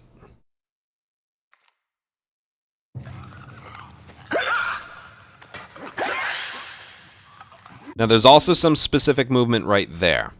First of all, let me show you why the throw has to be far. If you throw it too short,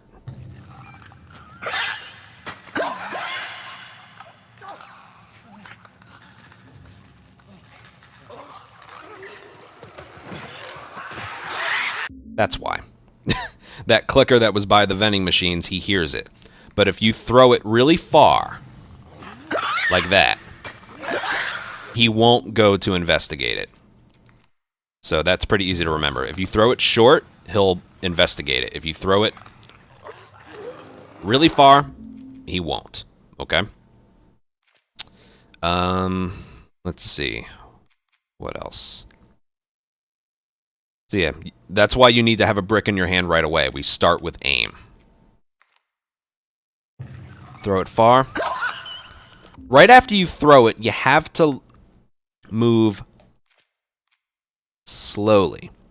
Because if you move at full speed, two things are going to happen. One, you're not going to be able to pick up the bottle that's right at your feet. And two, their senses are very, very good on grounded. Very, very good. So yeah, two birds with one stone here. You get the bottle at your feet, and you don't get alerted by that clicker. Now, after the bottle lands, you can crouch walk at full speed for a couple seconds. Because they're distracted by the bottle, their senses temporarily go back to being not very good. So, it looks like this. See that? You can get up close. A little bit before this corner is when you have to stop, because obviously. Right? See that? Their senses, it comes back to them pretty quickly. So. Right about there. And then crouch walk. Once you get past this corner, then you can crouch walk at full speed, stand up, sprint leap. Now, don't sprint right away when you get on the other side. I usually wait until I'm right here, and I just tap it once for a tiny little momentum boost, all right? But you need to make sure you're a little bit past that. If, for some reason, you miss the bottle, you probably saw it before. There's a brick right here. And then a tiny little tap forward. And, yeah, so make sure you do it late and just do it once. You don't want to hold it down. Just a one little, boom, and he does like a little thing forward. So if you miss the bottle, there's a brick right there, but as you saw, it's a little bit iffy to pick up and then do a sprint leap, because you can do a sprint leap from pretty far away. So yeah, continuing to do this. Crouch walk. Boom. You can also do this if you want. It's a little bit easier. It's a little bit easier doing this instead of doing this. They're about the same speed, as you can see.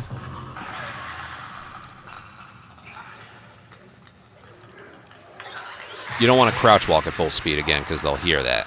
But they won't hear this, and they won't hear this. I personally do this because I feel like I have some control over it.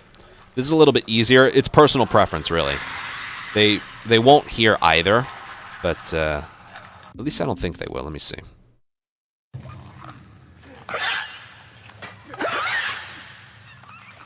Okay, they do hear that here. Yeah, I would recommend, unless you do it early enough, I'd recommend not doing this. Yeah, you got to do it early enough. And then again, you can do a sprint leap from pretty far away. See that? You don't have to be, like, too near it. Yeah, you can do those little leaps through the windows from very far away. Same as climbable ledges and stuff like that. Okay. I personally don't do the bottle aiming there. So I just do a crouch walk. Yeah. Far throw. Okay, he didn't...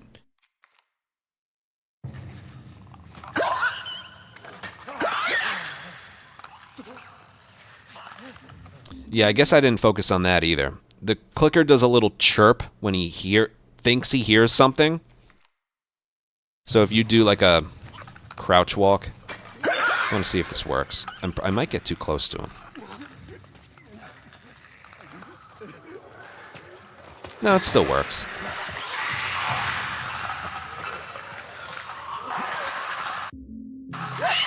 Oh, there's that clicker. All right, yeah.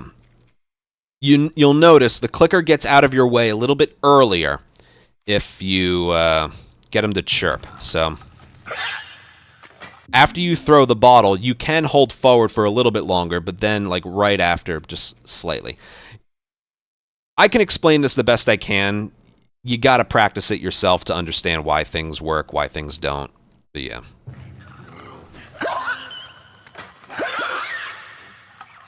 And then the movement right here, you don't want to stand up too early because they're only right there. I guarantee you, if you stand up too early, they're going to hear it. Like here, I'll stand up right here. They heard that because he's right there. So the order of things is I crouch walk a little bit, then I crouch walk at full speed, then I stand up right after, and then I do a sprint leap. It's like you're building up to your as fast as you can go there. Think of it like that. Think of it like you're building up speed. So we crouch walk. We have to remain crouch walking. Then we crouch walk at full speed. Then I stand up. Then I sprint leap. Okay, so think of it as like you're building speed. Now for right here, again, tap sprint late. And then sometimes there's a clicker here, sometimes there's not. If he's there, you need to crouch walk and then manually throw it there. And then because, again, their senses are bad because they were distracted, once the bottle hits the vending machine, you can start sprinting. And they won't hear you. Okay? Whoa. And that right there is why when you leap through the window, you want to hit circle so he's landing. Okay? So he's crouched when he lands. Okay? Again. Chirp. Crouch walk. Let go. Right around here. Crouch walk full speed. Stand up. Sprint leap. Boom. Clicker is not here, so vending machine. Sprint. Circle. Now, I personally here choose to do the brick aiming because, well, just because. That's a preference for me. What else to mention here?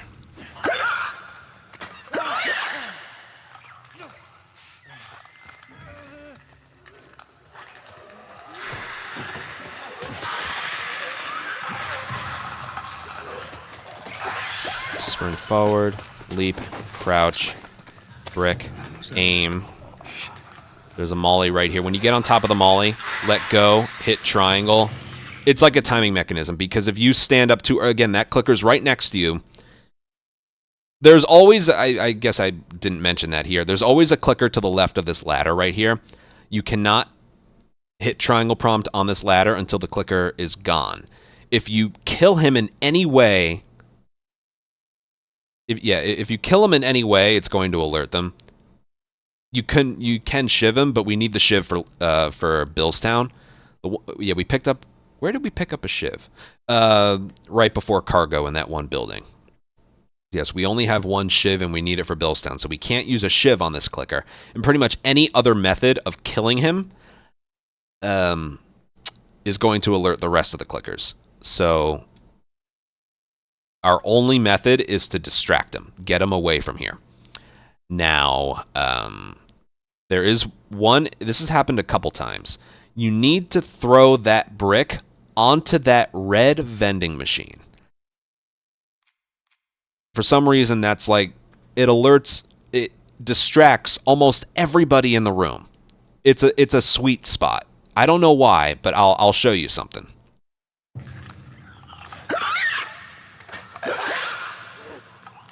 This is something that's happened to me quite a few times.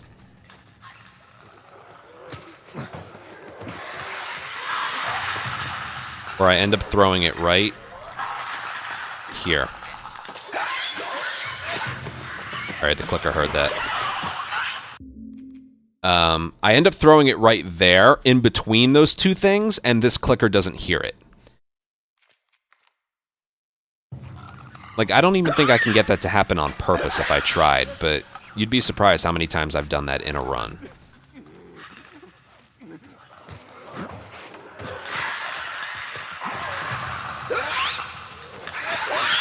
And that right there is why, if that clicker is randomly right there, you have to crouch and then manually aim at the red vending machine.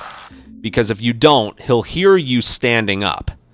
And if you just throw it, it's going to lock onto him. So if that clicker's there, you need to crouch, throw it, and after it lands, even though he's there, you can still sprint. Okay? So yeah. If he's not there, you don't have to do a manual throw. Throws in this game without aiming go further than in the original. So like that. Boom. There's that. Crouch. Brick pickup. I like to aim. When you're right on top of the Molotov, pick it up, stand up, and then go. Yeah, red vending machine. It also works on the vending machine to the right, but I don't like aiming that far to the right. Like here. That vending machine to the right actually has glass that can break. It needs to hit one of those vending machines. See, watch. I'll throw it onto this one. Because it has very loud glass breaking. That's why. Oh, I guess don't do that. I didn't know that was a possibility. If that happens, do this.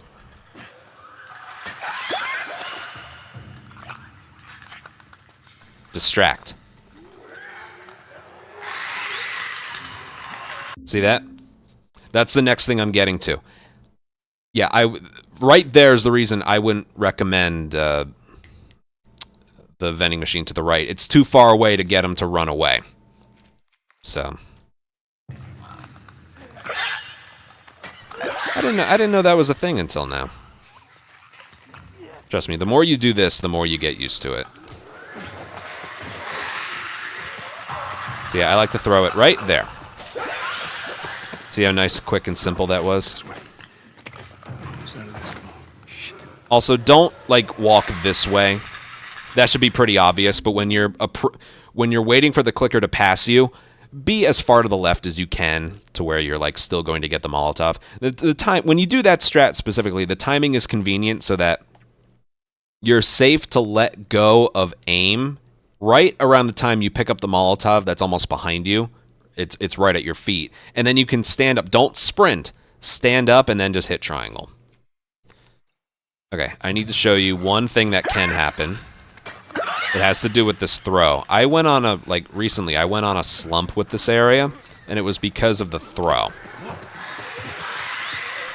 And I threw it right around here. Basically what happened is the clicker didn't hear it.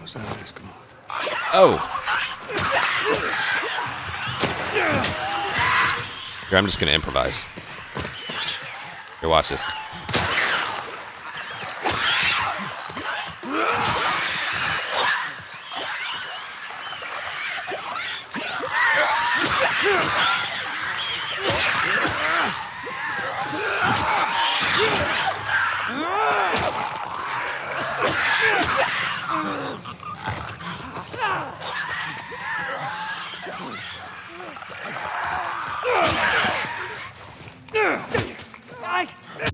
Yeah, the brick is overpowered. Let me just show that off real quick.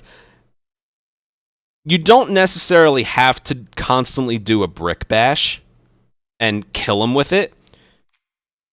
if you have a melee weapon, one bash on a runner and then a sprint swing with a melee weapon is enough to kill.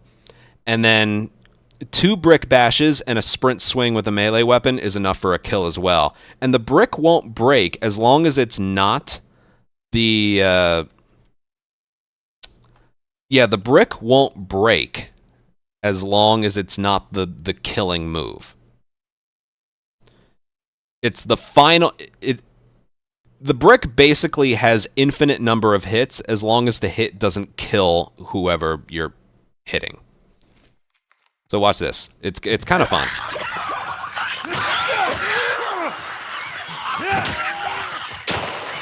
One.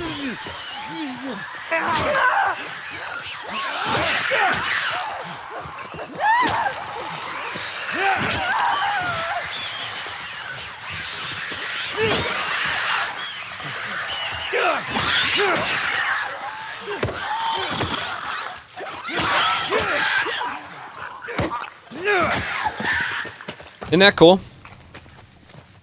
And if you don't have a melee weapon, you can still... What you do, you swap to another thing real quick and then use your fists, and you can do that against a clicker.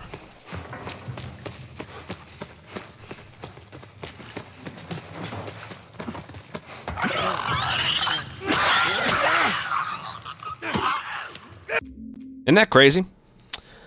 Yeah. That's great as a backup strategy, okay? Let's say you're doing permadeath. That's a great backup strategy. Brick is OP. Now, some people are like, team brick or team bottle? If you have a bottle...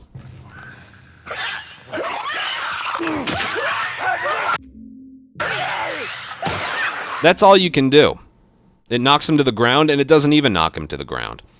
But yeah, that... We do end up using that brick bash, like 1 brick bash on a runner and then a sprint swing. I need to check something. I'm pretty sure.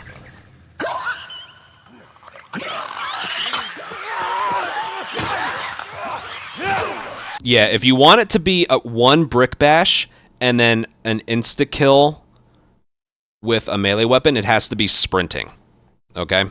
That doesn't apply to clickers, though.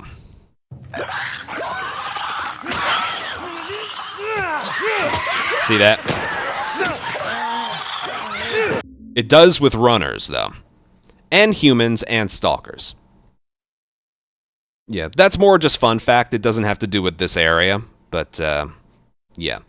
We do use the double brick, like single brick bash melee weapon kill a little bit later. We use it in truck push. And, trying to think. We use it in the high school as well. Yeah. But let's go back to doing that. I think I'm out of stuff to explain here. Let me see if I can find a video real quick. Hold on.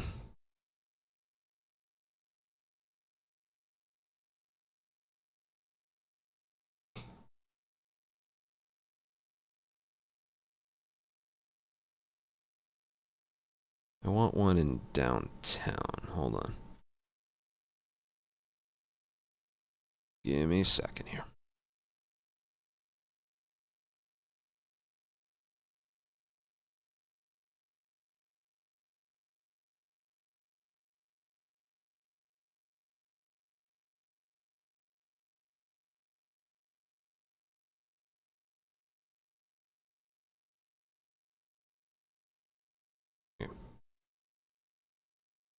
All right, I found the video I wanted. I'm performing what we're doing right now, but the throw went in such a perfect spot, it distracted everybody except the clicker that was near the ladder.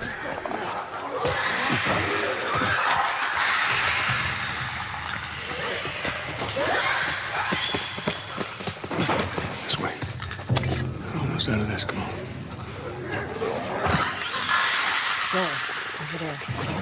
And there isn't anything... Again, you can't use a shiv. If you do the brick bash thing, you make noise. So what ended up causing that was the bottle went so perfectly in between these two things, It went, like, in between. It didn't break the glass. It didn't hit here. It hit somewhere in between there. But just look how casually I got it.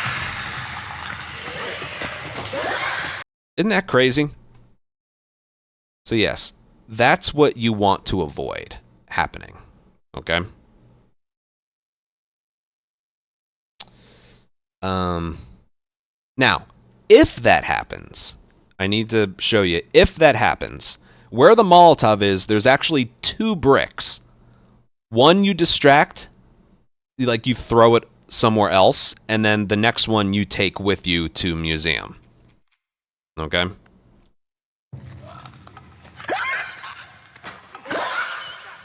Here we go. I don't even think I could get that on purpose if I tried. So you know what? I won't. Here, I'll just, like, okay, we're right here. What do we do? Normally, I wouldn't have a bottle. So what do? You do this. Go over here. Distract them. And give them room. Give them room. Again, you won't get spotted. I wouldn't recommend standing up because I don't know where they are. But yeah, that's what you have to do. If you get that really unfortunate thing where he doesn't move away from the ladder via your bottle distraction, you have to do another distraction when you get on the other side of that little window. And then it becomes a little weird. I recommend, like, crouch aiming the brick the whole way and then just hitting triangle when he's gone. Don't bother standing up at all. But yeah. One more time. From the top. Far throw. Slow. Fast. Stand. Sprint leap. Late sprint. Just a quick tap. He's not there. Throw. Make sure it hits the red vending machine. Crouch. Aim. When you're right on top of the molly, pick it up, stand up, and go. Practice, practice, practice. Okay? Again, you can't learn this area just by watching it. You have to do it yourself. But that's it. Let's move on.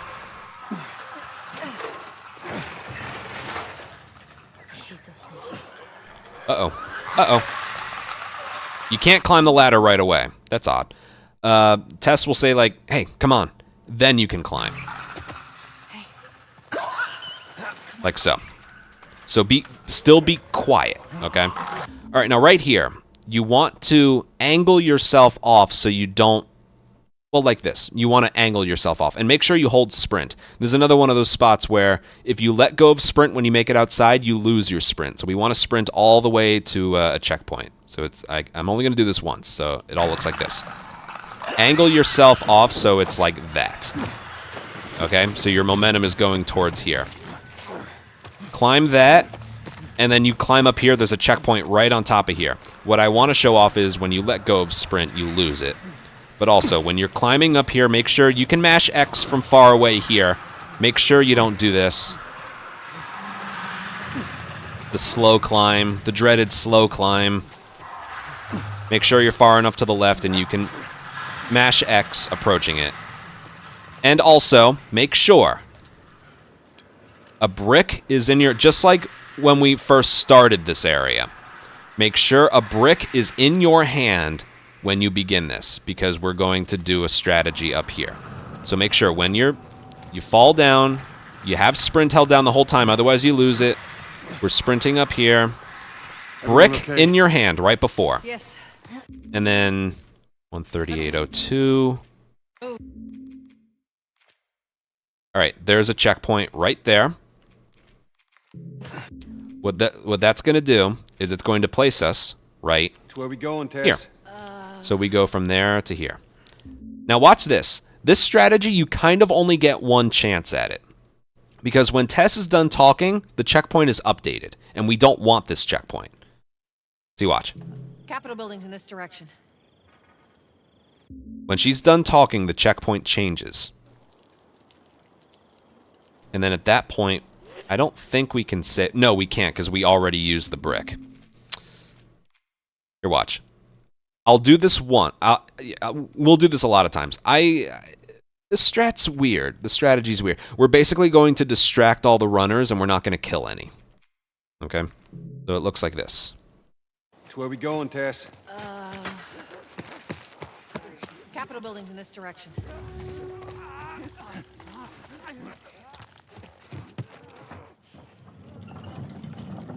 Now, we are most likely going to get alerted at some point by the runners.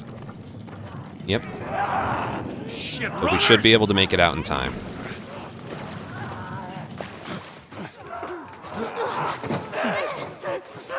And then you go. Now, the reason you need to get this first try is because if something messes up and you restart checkpoint, it places you here, but we threw the brick before the checkpoint was hit. So we just lost the brick. So we can't distract them. The only thing you could do as a backup is, like, boom, boom, and then hopefully they dropped a couple, which they did. That would be the only backup you could do. And then it checkpoints you there again once that encounter is over. It's weird. And this is funny, but get used to picking things up without having to crouch for them. You end up doing it, like, by habit. So I swap, hit triangle, and he doesn't crouch for it. Remake, everyone. Even the original, you had to crouch for everything you picked up. But yeah, that's why, I mean, you really only get one try at this, okay? And you also have to have a melee weapon for the museum encounter right before you head out to the fire escape. So yes. That's a good backup where you use 2 revolver bullets and then do a double melee weapon swing. But in order for that to be effective, they have to drop... of the 3 enemies, they have to drop 2 revolver bullets, okay? So yeah. It's a much better strategy to not have to deal with randomness and RNG via this distraction. You end up not using any ammo. So. Which way we going, Tess? Capitol building's in this direction.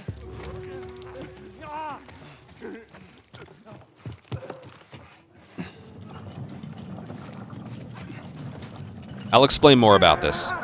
Okay, I got alerted early, so we'll see if I make it out of here.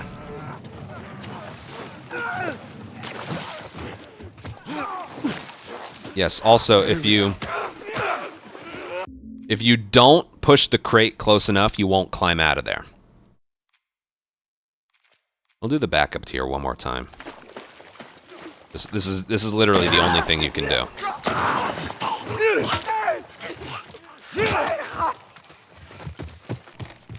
And see, they only dropped 1. If I have 2, yeah, I'd be kind of screwed at that point.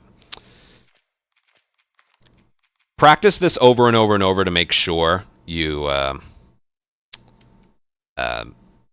you can do this in your sleep, okay? It's very important because it's kind of unrecoverable if you mess it up. And you don't get a second try at it. So, if you're going to put practice into any area, make sure it's this one. Because it's very strict and specific. First things first is the brick throw. You want this brick throw to be... Where we going, Tess? And again, by having it in your hand before you did that restart checkpoint over there, you're able to hit R1 to throw it instead of having to swap to it. So instead of having to hit down on the D-pad, you can just hit fire or reload without having to think. Now this brick is going to be thrown in between the ledge and that window. So somewhere in between Where we going, Tess? there and there. So like right there. Capitol building's in this. Okay? And you got to do it while you're running. If you throw it Where we going, like Tess? there, the far one doesn't get distracted. Building's in this direction. See that? Everyone got distracted except for that one. See that? So you can't throw it on the ledge. If you throw it on the window, Where we going, Tess? like basically too far to the left. Hold on, that was too far. If you throw it too far to the Where we left, going, Tess? like that,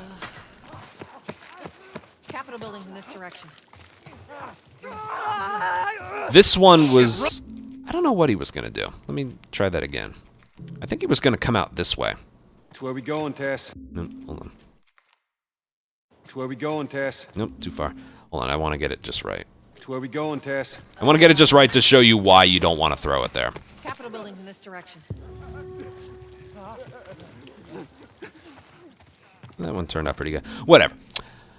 Again, it's hard. It's kind of... You need to throw it right away, and it's hard to move the reticle like that far to the left, so you don't want to throw it there. The sweet spot is just a little bit to the left, in between the one window and the corner of the building.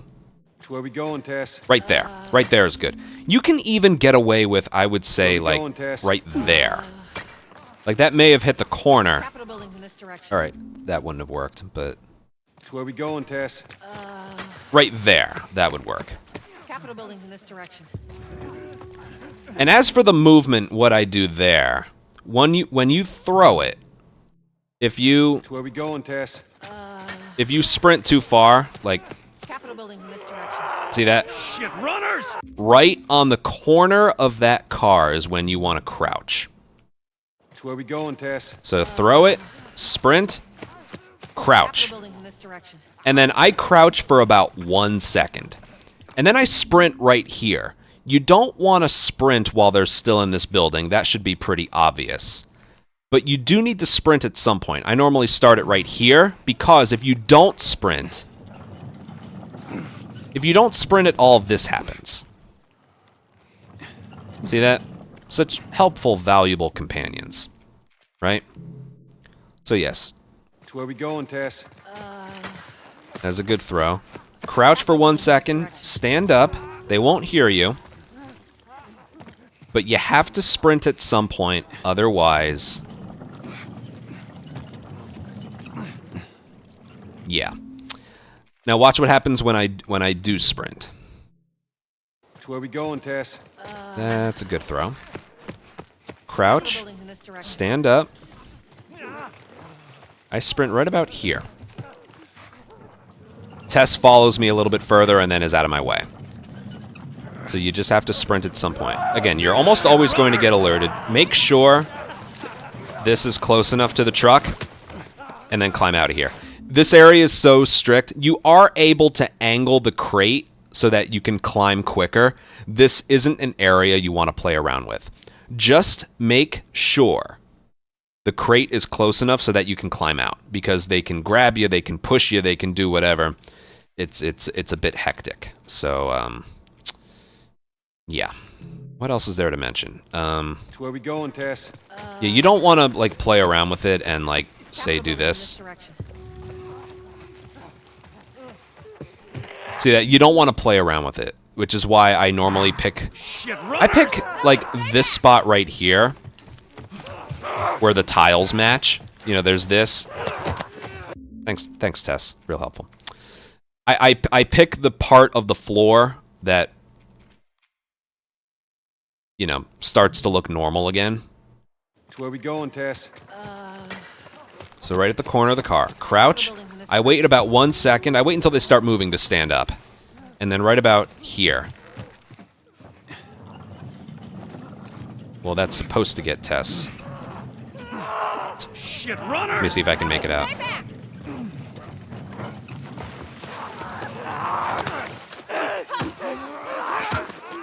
Can I make it out of here? That was weird. If Tess didn't block me, I would have made it out of there. Yeah, It's where we going, Tess? the strat's like that. Okay, so crouch. Buildings in this direction. I stand up when I see them starting to run away. And then sprint. Hit triangle. And then she moves out of your way. This should be Shit, good. runners!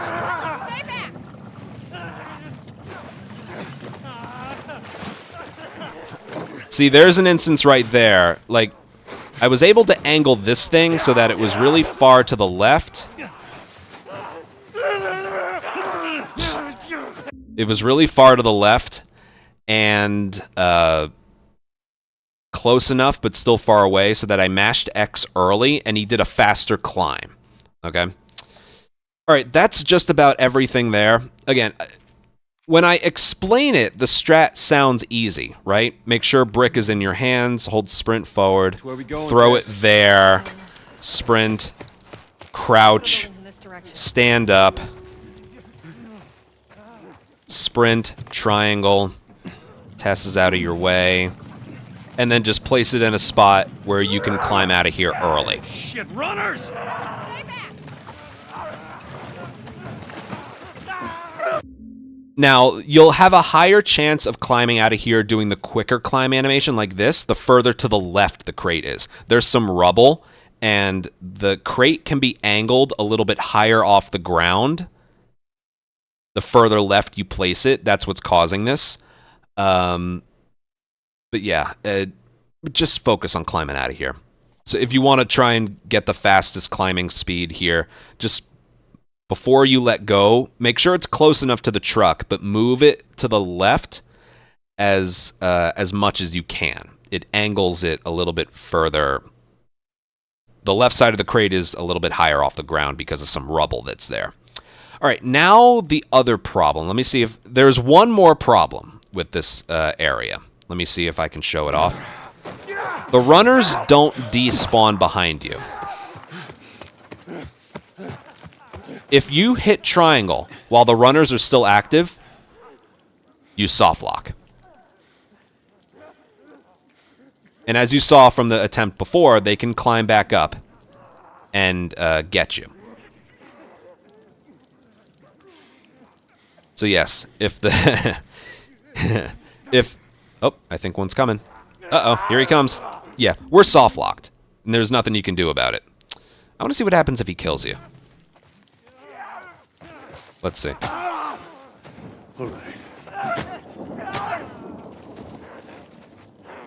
Man, we are really stuck here. I never played around with this more. Let's just see what happens. Yeah, we're stuck here until we die. Let me see where it places you. Tess. Let me see where it places you. Probably back in front of the building with the runners in it. Let me just see real quick. Yeah. Which, and then you, of course, backup strat.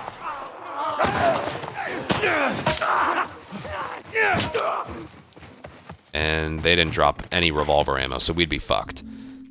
But yeah. How do you avoid that from happening? I don't know. One thing I'd recommend is turning around and looking at the runners and turning the volume up either on your TV or in your headset. Because they will eventually, once you soft lock with the triangle prompt, they won't despawn. But they will despawn at a random point if you just wait long enough. It's kind of bizarre. Sometimes they despawn right away. They despawn right away if you're not alerted. Sometimes you're not alerted when you bring the crate out, but I haven't found a consistent way to do that. And, yeah. Let's do it all again. Where we going, Tess? Good throw. Somewhere in between the corner and that window. Crouch. Stand up when they start moving, when you see that one moving. And then sprint at some point just to get Tess to not block you. You're probably going to get alerted. And if you want to climb out of here, angle this to the left. Alright, I still got the slow climb. Now let's just listen. This is what I do.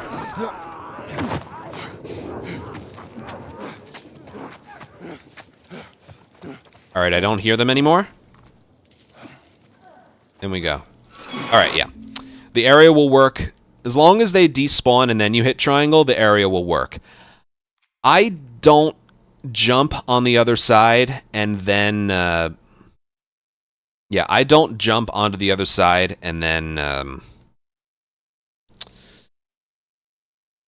just sprint for the door and then listen for them. I turn around immediately and look at them, because sometimes, as you saw, they can climb up and over. And using your ears just sometimes isn't enough, because then sometimes they'll just stop making noise, but they're still there. It's better if you just turn around, okay? So I'll do this maybe 1 or 2 more times. Where we going, Tess? Let's see if that throw works. That was further left than I wanted. Capitol buildings in this direction. That still worked. See that? Somewhere in between those two spots. Corner of the building and the window.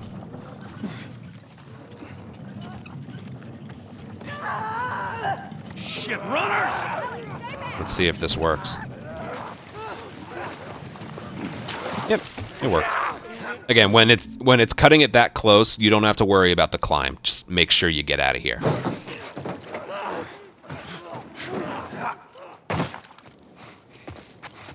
I don't hear them, so I'm gonna go. Yeah, that's basically what you have to do. As for the leap off the truck, if you leap a little bit further right, I like to leap further left because the way it's angled, you get off the truck earlier and it's more direct. So yeah, how you get off the truck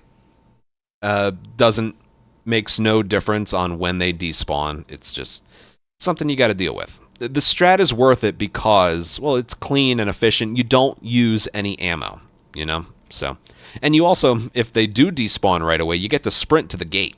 So, yeah. All right, one more time. Which way we going, Tess? I didn't like that throw. Let's see if it worked. Capitol buildings. Right there.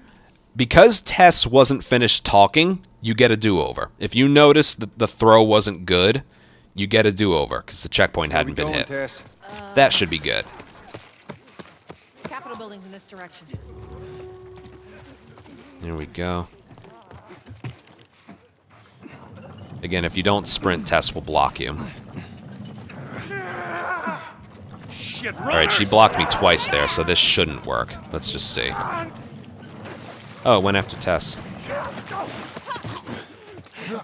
Slow climb, whatever. So I like to leap off here.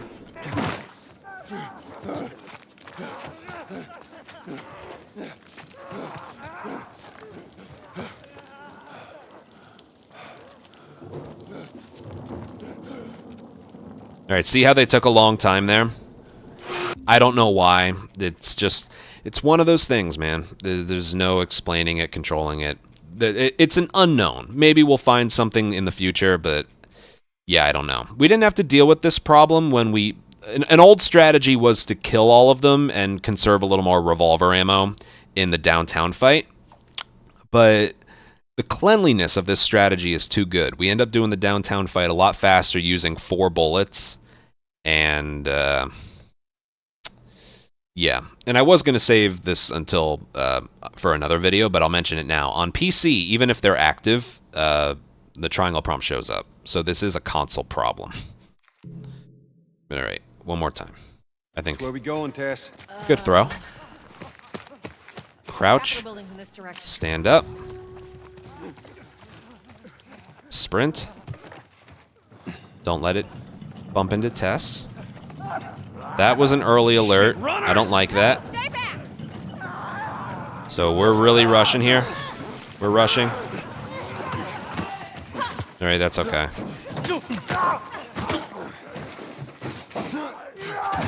I like to turn around. All right, there we go. The turning around is optional, but sometimes you can see them despawn, so... yeah. One of those things you just gotta deal with. Okay. Skip cutscene? Yep. There we go. Yeah, that wasn't a cutscene in the original, but it is here. Everyone's always asking, like, how come remake times are so much lower than the original game's times? Well, one, right now, the timer wouldn't be counting. And two, there's probably, like, maybe 5 or 6 or 7, I don't know how many, extra scenes that you had to watch on the original, but just aren't counting during this. Like the Jimmy cutscene in the intro, that one right there, when you're introduced to the clicker in the downtown building. I know when you make it indoors with Maria right after you get in the dam, that's a cutscene in this game. When Henry abandons you, that's a cutscene in this game. All of those weren't cutscenes in the original, so that's mainly where the time save comes from. I don't know. We never timed how much time it saves, but it's got to be like 5 minutes or something. But yeah. Anyway, sprint forward, push them out of the way. How do we get out of this place? And I have to mention this. It's kind of funny. There's a revolver bullet right there. Pick it up. This is kind of funny, but this is a thing in the original. You want nothing in your hand when you triangle prompt doors, okay? Because in the original, if you had a right holster gun in your hand, Joel would just open the door. But in this game, you have to have nothing in your hands if you want to open the door. But what's even extra, like, if I hit triangle here, Joel will spend time putting his gun away and then open the door. But what's even more stupid, watch this. The gun's in his right hand. Well, how were you bitten? Triangle prompt puts the gun away. I'm going to open the door with my left hand. That makes no sense. I need to have nothing in my right hand to open the door with my left hand? Doesn't make sense, right? Doesn't fucking make sense. But whatever, it's pretty much with every door. Make sure there's nothing in your hand. If there is something in your hand, do a swap right before, like this. Find out. See that? Anticipate the putting away of the gun. Anyway, you don't have to worry about that if you don't select anything. How do we get out of this place? Let's find out. But you do want to pick up this revolver bullet, and then after this door, you can reload it. And this climbable thing right here. I think just like before, yep, you want to avoid that by doing this. Sorry. Go, as you can tell, the floor here is angled. So just run a little bit further and then hit X. He climbs faster. Okay? It's stupid animation. Crouch. And we go. You don't need to have anything in your hand prior. Sorry, go, go, go!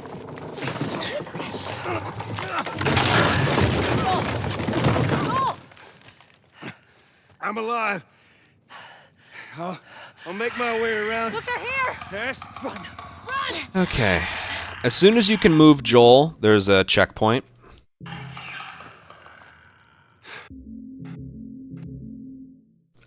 Yeah. This doesn't count as an encounter just yet, but as soon as you notice Joel going to aim while you're holding aim, again, you can also use the autosave thing there. Restart checkpoint, and it will place you right here instead of being over there. And you're already facing where you need to go, so it's worth it. Okay, I made a save file, so we can just do this as many times as we want. Tess. This is how you do it.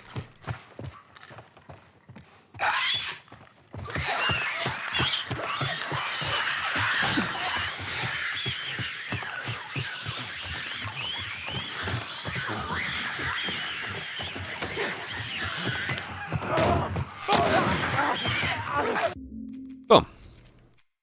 Just like that. Okay, let's break that down step by step.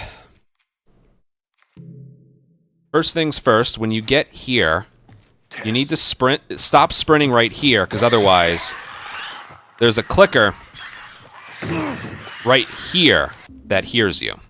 Okay? This restart encounter places you in a slightly different spot, but I think we can still simulate it. So yeah, it's not that clicker you have to worry about, it's one that's right here. Hold on. I'll show him to you. He's right there. So, you want to stop sprinting right about... Like, right on... Hold on. So, like, right... there. Like, right through the door. You could also make it so it's, like, right there, but I do it somewhere over here. Just because it's... You don't want to lose the whole attempt to that, you know? So, like, boom. And then this guy... Right as he's about to get alerted... And then right here, make sure you let go of sprint at some point, because I guarantee you when I get on the other side of this door... Yeah, there's some tired sprint at the end there. So let's go back here. I'm trying to think what else. Yeah, you don't want to sprint too early. The reason you need to wait is because... Well, clickers are a lot faster in this game compared to the original. So you need to give yourself some more room to work with. And also, here, I'll show you something. So let go right there.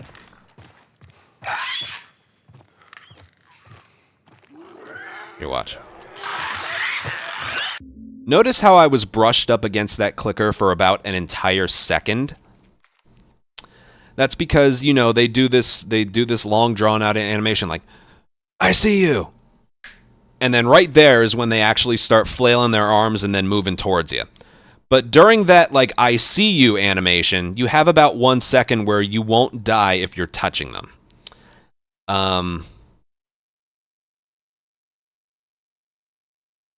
Whereas clickers in the original, no matter the context, if you were brushing against them, you're just dead. Okay? So that's why we need to wait there so we can safely get past. And also, yeah, what else to mention? Even though you don't have anything in your hands, the moment you are alerted, Joel takes out his revolver. And as I just showed you, you can open the door faster by not having anything in your hands. So what I do is I pull out my gun and then anticipate swapping to the med kit so he opens the door faster. Because otherwise, it might be sketchy. I don't know. Let me actually try that. Tess. Let go. So right there is when I start. You cut it close is what I'm getting at. There's no reason to cut it that close. Just remember to swap to the med kit. And then when you hit triangle on the door, let go of sprint. Every time you hit triangle on the door, let go of sprint, okay? He'll get some back. Because you saw some tired sprint did trigger at the very end of the hallway, okay? And then that runner will always be just trying to knock down that door. And, yeah, you want to body shot him. If you want to save a revolver bullet, you might. As long as you didn't use any melee hits outside the museum on those 3 runners, you might have time. I actually want to check. You might have time to use it here. The clickers are very close to you, okay? I need to check. The moment you hit triangle, you're good. So if you want to save a bullet, I don't recommend it. The extra bullet, no, it wouldn't. The only reason you would do that is if you're not comfortable body-shotting that runner. And like I mentioned before, if you had to use 2 swings on the runner outside as part of the backup strategy, it would break on the second hit here, and you have to have a melee weapon for this encounter, okay? It's out of the question. You have to.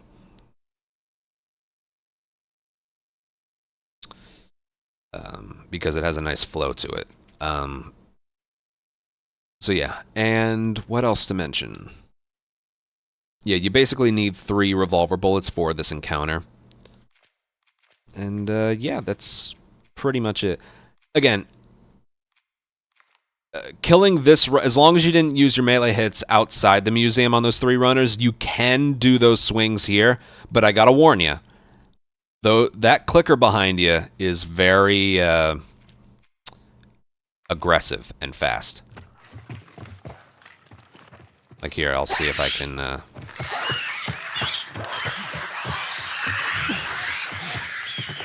if I turn the camera here, he's right there. He's coming for you. So if I do a swing here, even at the wrong angle...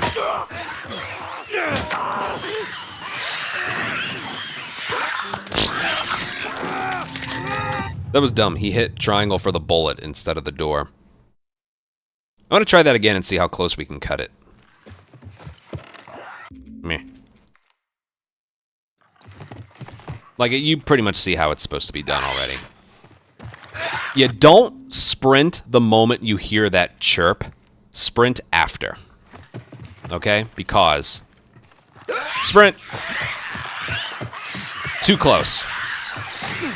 You're just cutting it way too close, as you can see. Okay? So even me, on grounded,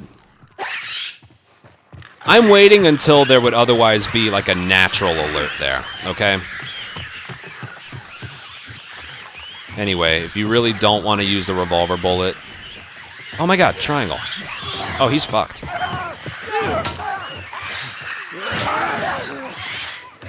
But yeah, the moment you hit triangle, you are safe. Sorry, I'm just playing around with this a little bit. Although that does remind me, when you approach this triangle prompt here, make sure you're like already facing it so you can open it faster.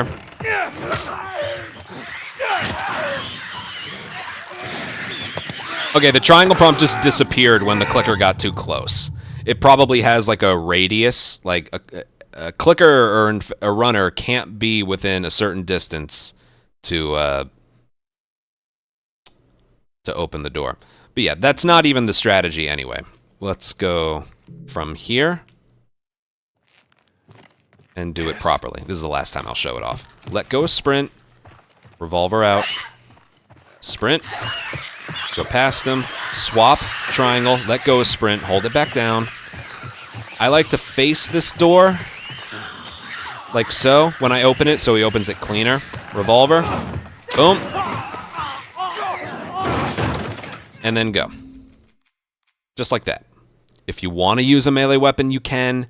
It's not really going to help you with anything. And we'll go from here. Now, this right here is actually a cutscene. This is another, I just got through mentioning some areas. This is another area that isn't a cutscene in the original, but it is here. Okay?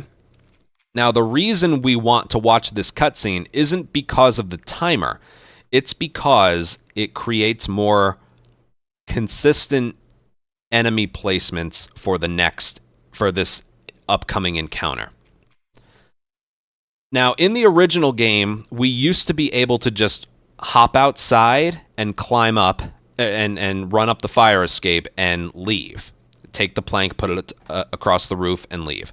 You can't do that. All the enemies have to be dead in order for the triangle prompt on the plank to be activated. There has to be no enemies around.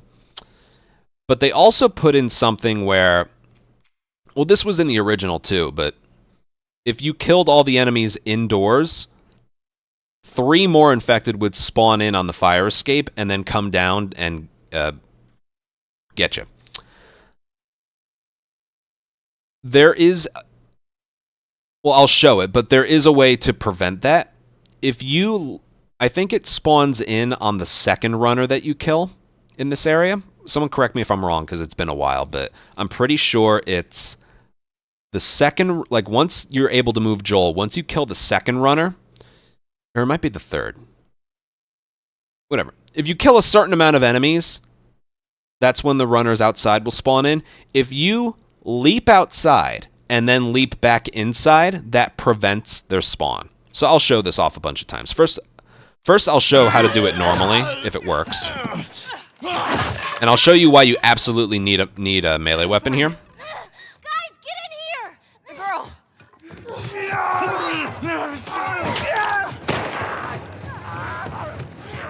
It's for that kill. Okay, so that's it. Everyone's dead. Now notice how there's no runners here.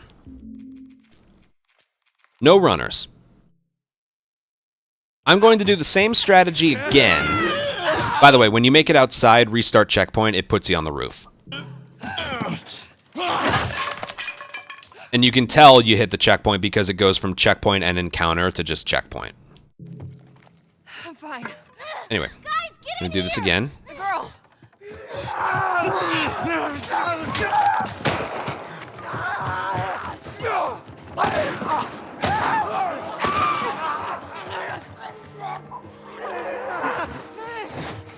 Okay, see that? There's 3 more infected that just spawned in.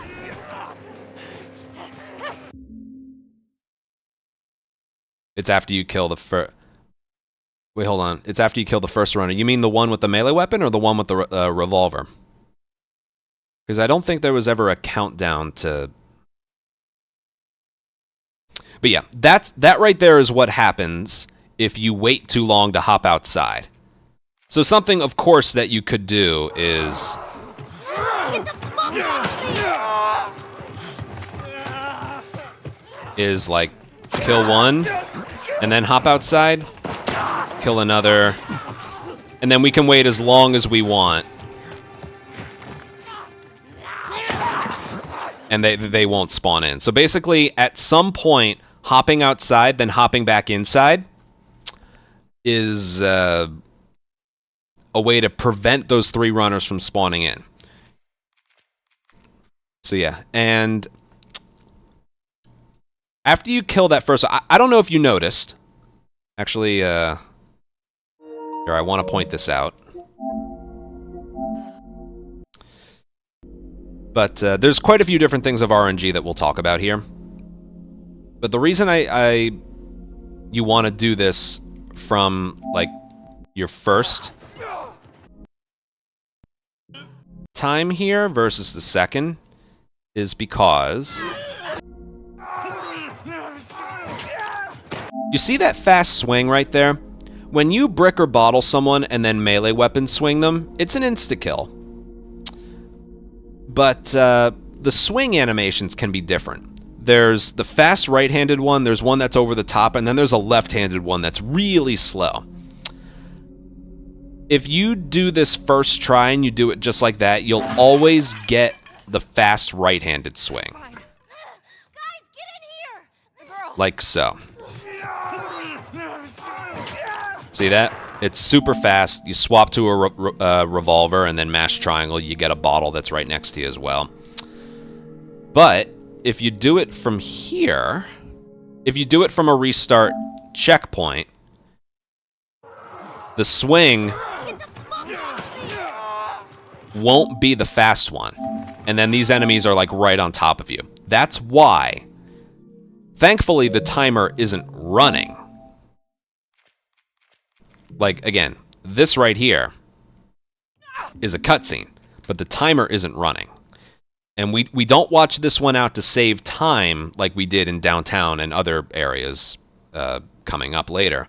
But it's more for the strategy. You pick up that bottle, you throw it at the runner, you swing, you'll always get that fast swing. And then you can get in position to kill all the runners with the revolver. The fastest strategy is you run towards a window, you go 1, 2, 3, leap out, and hopefully you did it fast enough to where the runners aren't, or the runners haven't spawned in.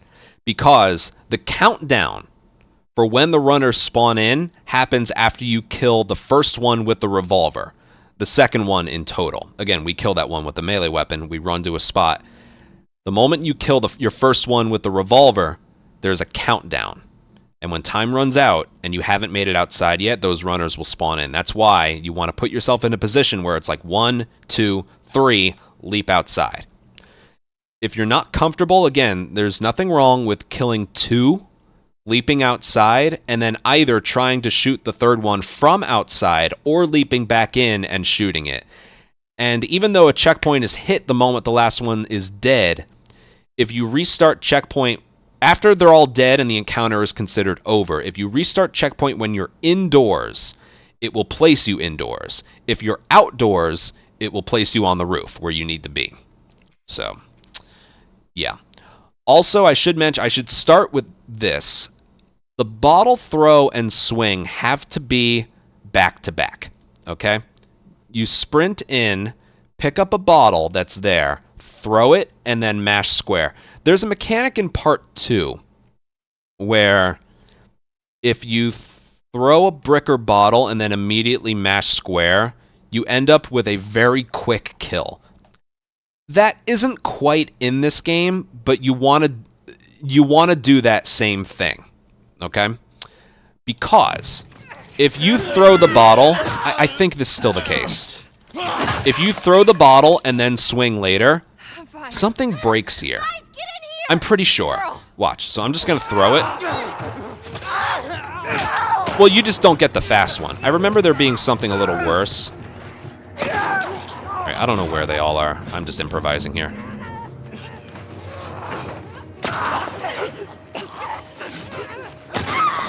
Just want to try something. Alright, they're all dead. I'm in here. There she is. Alright, I was outside at one point. So...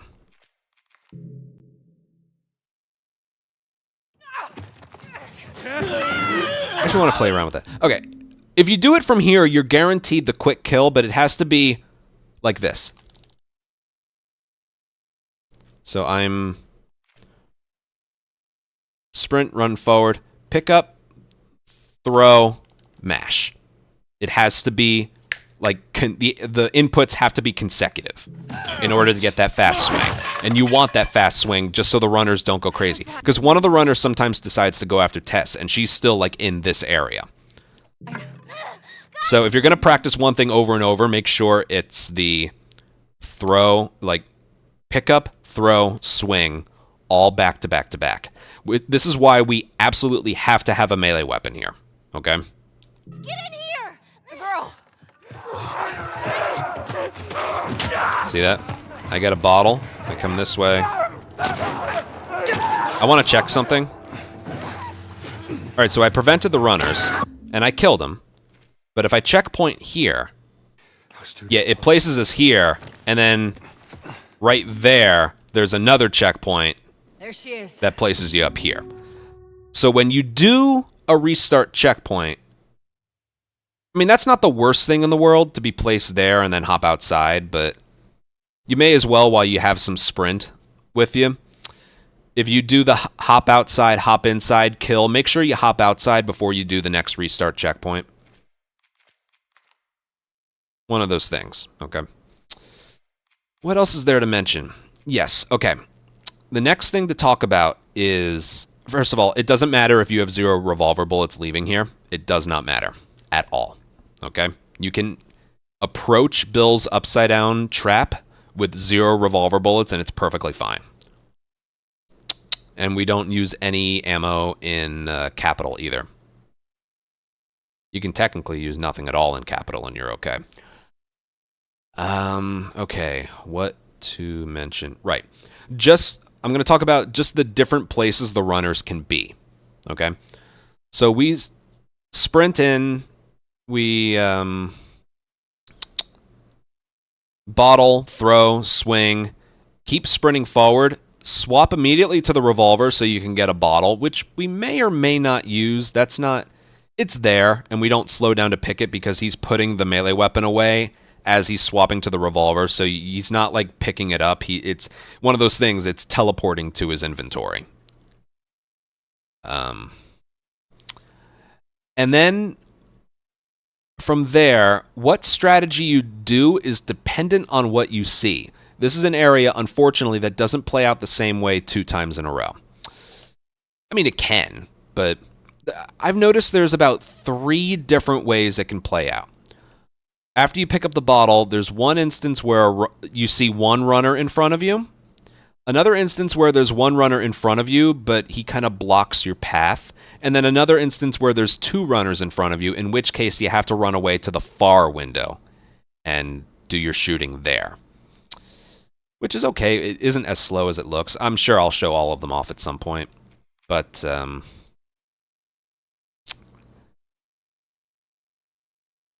yeah. If you get the instance, which is I would say is most frequent, you sprint forward, you run past a runner, get to the window. One of the runners will go after Tess, and that's the one you want to kill first. So I'll show that we might be here a while, just showing all this off. The one thing that has to remain consistent in order to show everything off that I want to show off is the first enemy. Bottle pickup, throw, swing, revolver, pick up the bottle, and then from there, that's where the RNG starts. Okay. I'm fine. Guys, get in here! So let's just take a look at what we see. I see one runner. He didn't block us, so this runner, if you get that instance, this runner in the green shirt usually goes after Tess. That's why I aim there, so we can, like, clip him off right there. I want to see something real quick. Alright, whatever. Yeah, you always get that over-the-top swing for some reason. So I'm not going to be doing this encounter from a restart encounter, because it's not going to play out the way it does in a run if you do it from here. We're going to do it from here every single time, okay? Guys, get in here! The girl! See that? Okay. 1, 2, 3. And right there, there's a specific, I think it's when he's like halfway through the window, he'll, the checkpoint will be hit like that. There she is. That's our... So, yeah, there's that. I'm waiting for the instance where, let me see if I have it in my record. Hold on.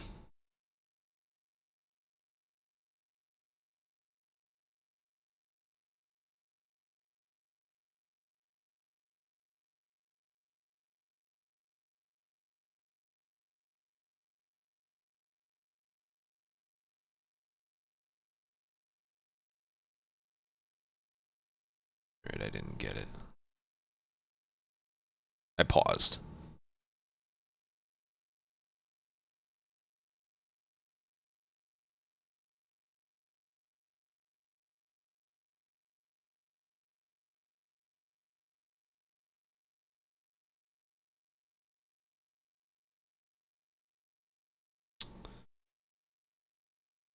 I'll get one. Hold on.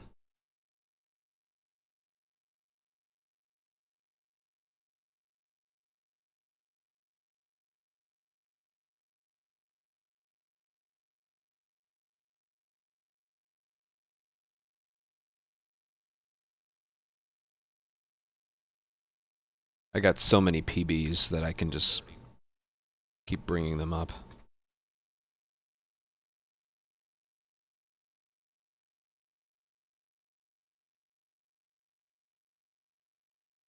Nope.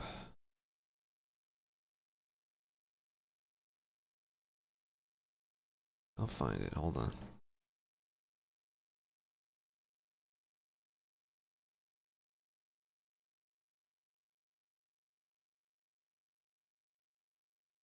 Jeez. I got bad RNG for a long time.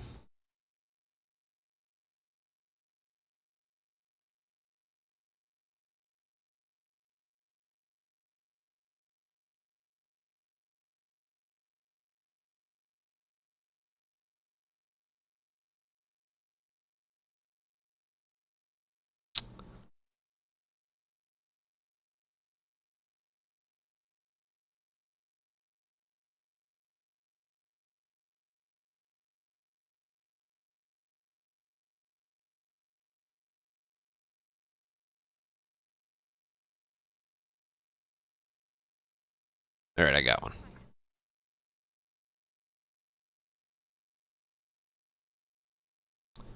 Okay, here. I found a old PB with the example that I'm trying to show off. So this is, I wouldn't say the most ideal, but it's one that, again, there's 3 different ways. There's 3 different ways this encounter can go. Guys, get in here! The girl! This one happens pretty frequently. Okay, so you make it past this runner, and then look at the one in the back. That was a perfectly performed encounter. But notice here. This runner isn't coming after me. It's going after Tess. So I deal with this one first. And then I go for this one, and then that one. So that's what I'm always looking out for, because if you lose that first runner, he just goes off behind the walls, and you end up losing so much time going after him. And Tess doesn't deal with him, and she won't deal with him. She might punch him, but because there's a wall there, you can't look at her kill him, so she won't kill him right away. So you got to kill him and then do a restart check. If you lose control of him, you lose so much time here. And there's another instance that I don't think I've shown off yet.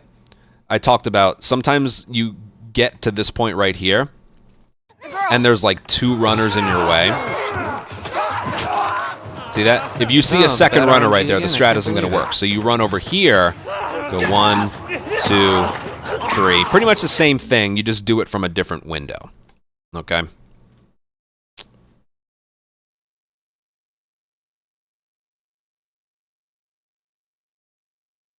Yeah.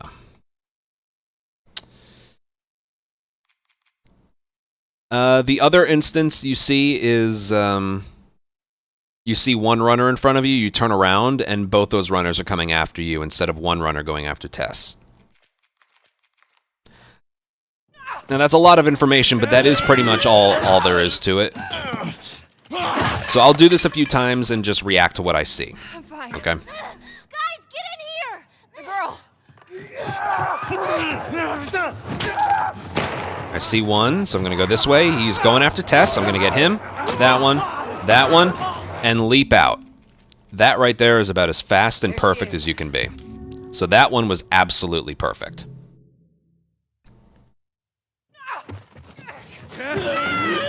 Let's do it again and see what the game gives us this time.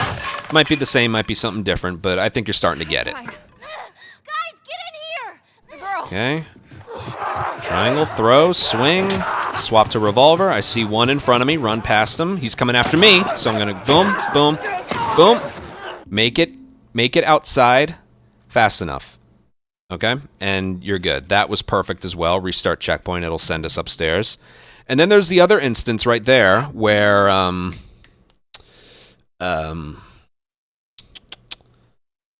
you see two runners in front of you. If you run to that first window and turn around, you're not going to be able to perform it because that runner's going to hit you or grab you or do whatever.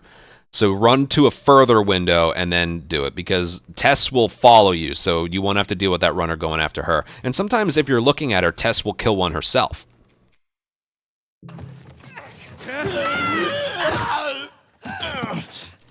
Those are pretty much the only three things I can recall happening. Guys, get in here! The girl! Boom. I see one runner. He's going after Tess. So 1, 2. If you're uncomfortable with that shot, you can do this. Again, that comes with a comfort level, okay? That obviously is not faster. But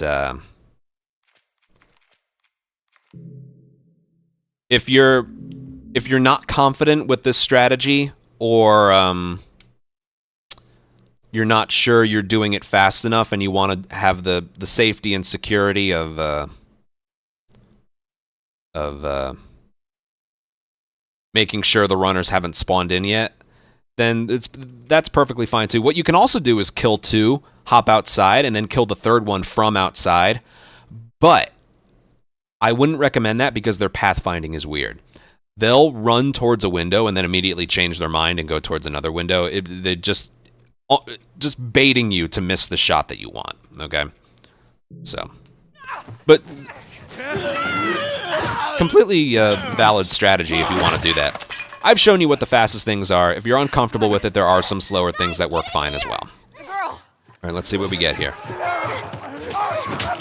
Oh, I got a bullet there.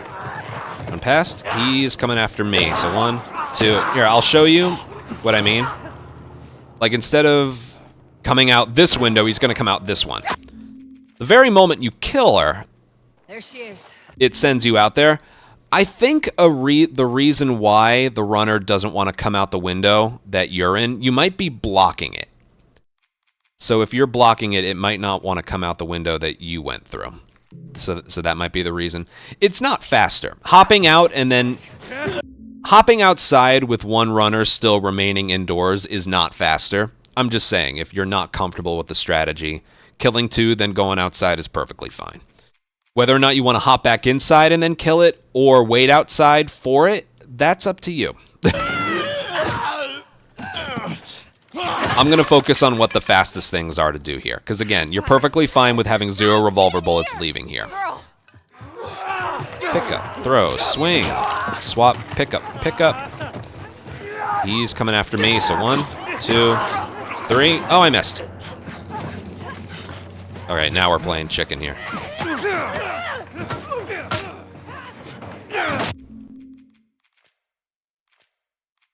That would stink.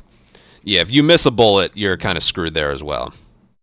Well, I guess the blocking window theory is out because I climbed into the window.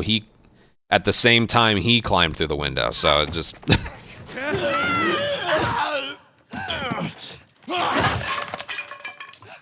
Also, you don't need a melee weapon. You really just need the melee weapon for this first swing. After this, it serves no purpose at all. We pick up a full pipe in either Billstown or his, like when you first enter Billstown, or his, like, the bar area before his armory.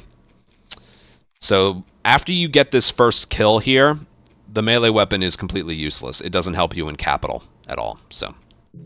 I'm fine. Guys, get in here! The girl!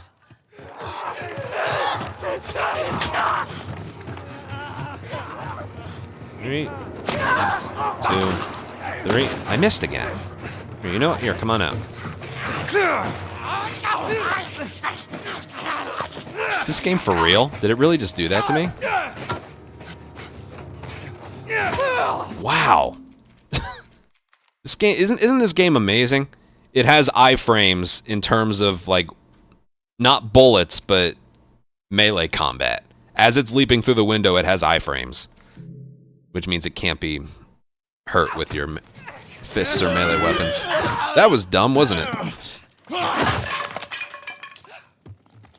I'm fine. You also notice right there, I don't know if I talked about this, when you're doing a sprint punch or a sprinting swing, if you hit either a runner, clicker, or human enemy in the back, they have this weird animation where it's like, like they're tickled in the back instead of like a blow to the back of the head.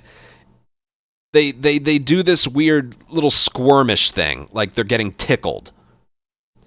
And like the impact isn't nearly as strong, and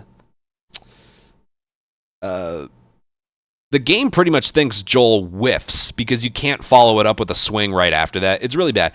Basically, if you're gonna sprint punch or sprint melee anybody in this game, make sure you're hitting the front of them, okay? In the original game, the blow would go to the back of their head, but in this game it goes to their literal back. And the sound effect isn't the same, the way they react isn't the same, it's really dumb. That's what happened there. Actually, I might be able to... Yeah, I'm sure. It was right there, so I'm sure I could show it. Hold on. Give me a second here. We'll do this a few more times and then we'll move on. Again, I think you're starting to get it. Depending on how fast you want to go is dependent on how comfortable you are. Alright, so not that, the next one. So I'm going to do a sprint swing, and it's not going to hit her front. And look at the reaction, listen to the sound effect.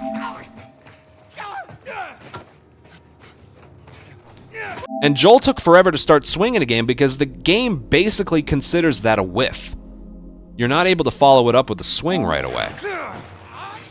And again, that's just iframes. I swung too early. But look. I don't even know what that animation is from the runner. It's the same as a person, where they look inconvenienced by it, like their lower back got tickled or something. It's weird. Which wouldn't be so bad if it wasn't for the fact Joel can't follow up that swing with another one right away. Let's see what happens this attempt, shall we?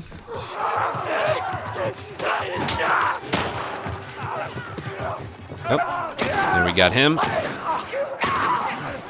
That was perfect. But did you see how instinctively, you have to aim, when you turn around, you have to aim towards that one runner in the green shirt. Because if you lose him, you're out a lot of time, okay? Because remember, you still got to hop outside and then go back in for him. And he's made up his mind. He's going after Tess. So that was a good performance there. So always aim there. If you notice he's not going that way, then put it back towards the right and go for the runners. I'm fine. Yeah. There's one instance we haven't seen yet, and that's what I showed you earlier. If you kill the runner, swap, pick up a bottle. If there's two runners in your, like, you notice there's two runners in your way, you got to run towards the far window, turn around, and then body shot 3 of them. Guys, get in here! The girl! We haven't seen that one yet here, but... Oh, I missed. Whatever. Back up.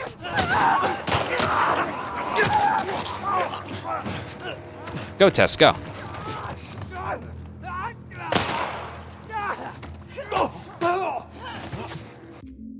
Boom. Back up.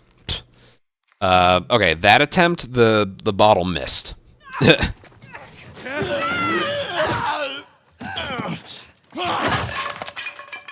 don't know how many more times I'll do this. Let's just see. Guys, get in here! The girl! You just got to keep an eye on how many different things can happen here. All right, there's the second one. All right, so that other strat won't work, so we got to do this.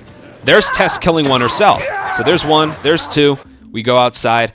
That's almost as fast as the other strategy. If Tess doesn't kill one herself, remember what I mentioned way back in the 3 Infected.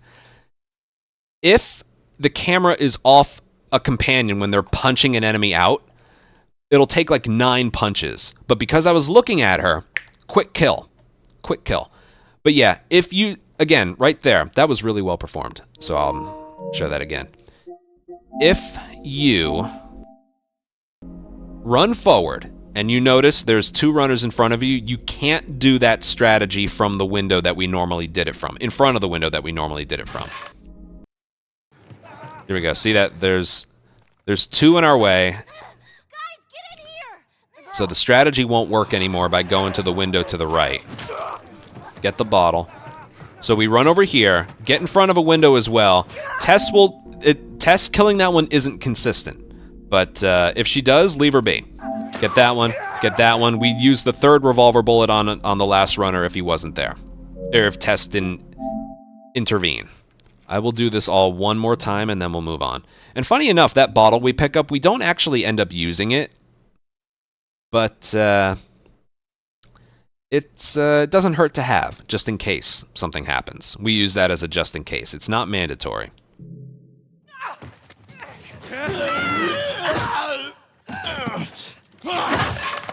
And again, if you want to like pick it up and then swap to revolver, that's fine too. Let me see if that works.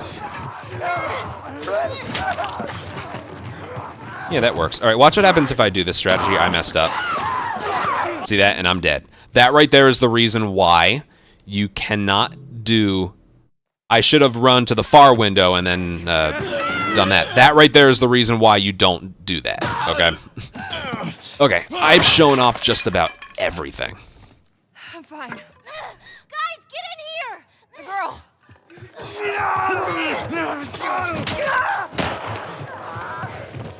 Oh, boom, boom, boom. Beautiful. Now, the actual checkpoint for being outside is about halfway through the window. But, yeah. There she is. That's our building. We go right over here.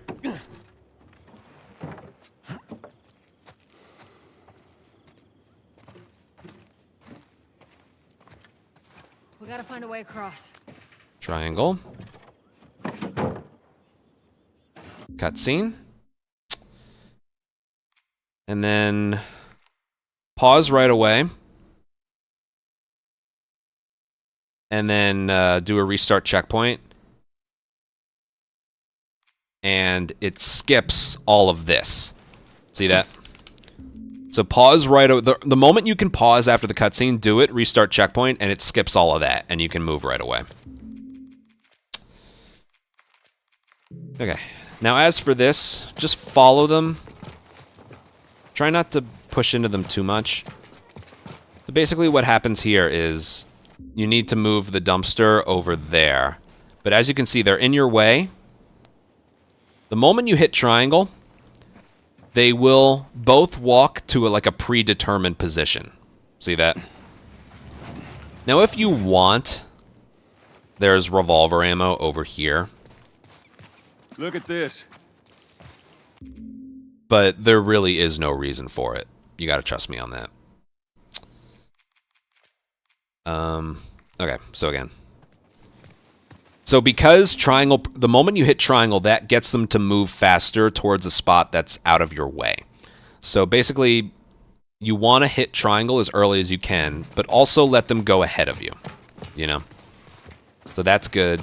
Run over here, and then you'll push her out of the way, hit triangle, and then they just move out of your way and you can go. Now sometimes what'll happen is, that was perfect, but sometimes what'll happen, sometimes they go down the stairs differently every time. I just try to give them room, give them space. Like Ellie just broke right there. Sometimes what can happen is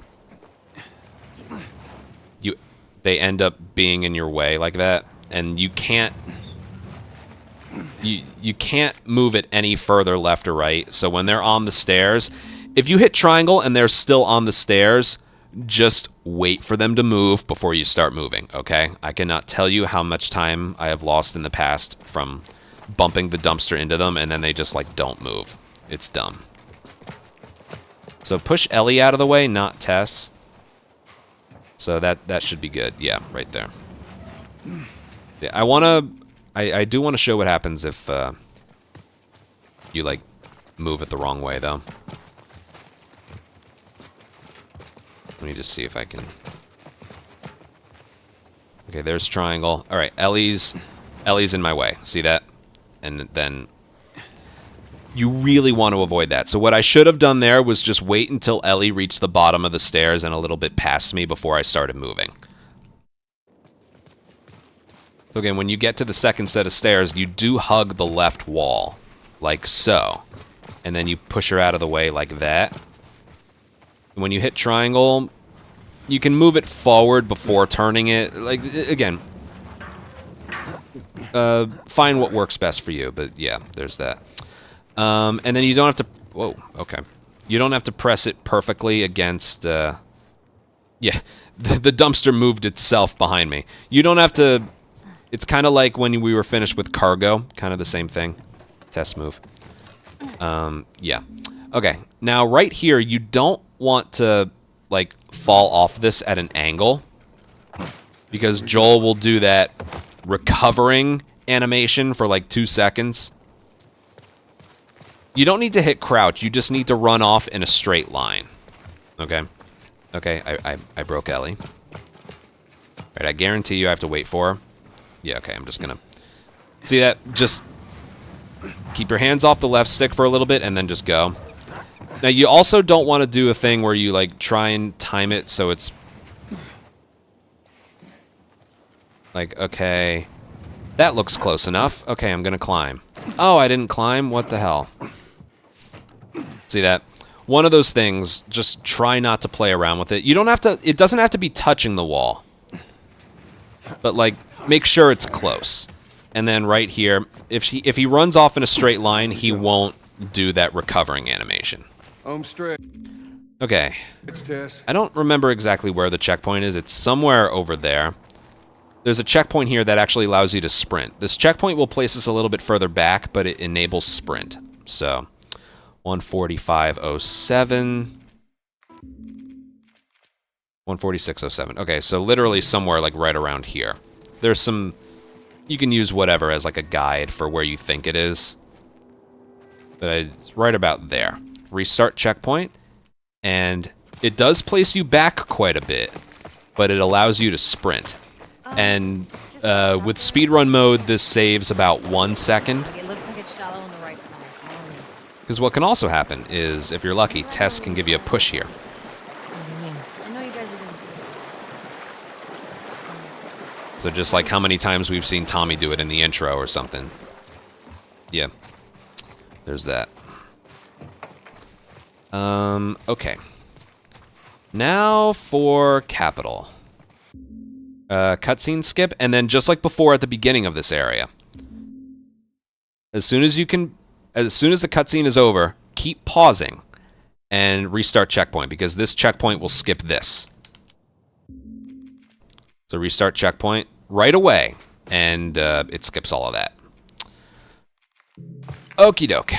We'll go upstairs. I'm gonna do all of this once, and then there's a lot to talk about here. Push him forward. Target neutralized. Oh my God. Took out 2 of them. Tess. Get him!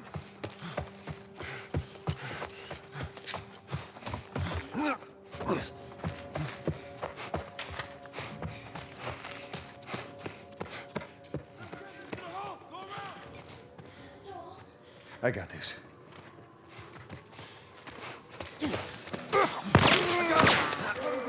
Keep your head down. Okay. Well, here's another way to do it.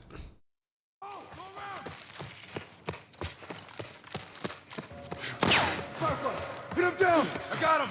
Cover the exit! That way is more risky, but it's faster. Okay.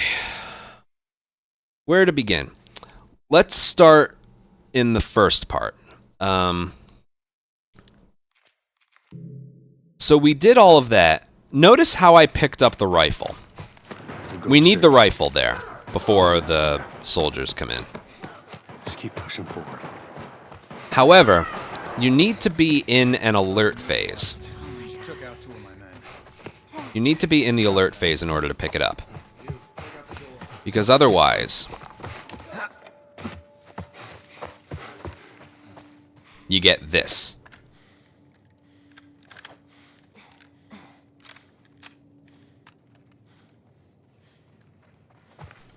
So how do we avoid that? Basically by being alerted in the previous area and having full sprint for this area. I'll even show you. There's like 2 prerequisites for being able to skip that animation. You have to get alerted right here, and you have to have full sprint. So here, I'll show you. I'll get alerted. But Joel's sprint, as you can see, is tired. Now, I'm pretty sure if I were to hit triangle right here. Yeah. Right there. See that?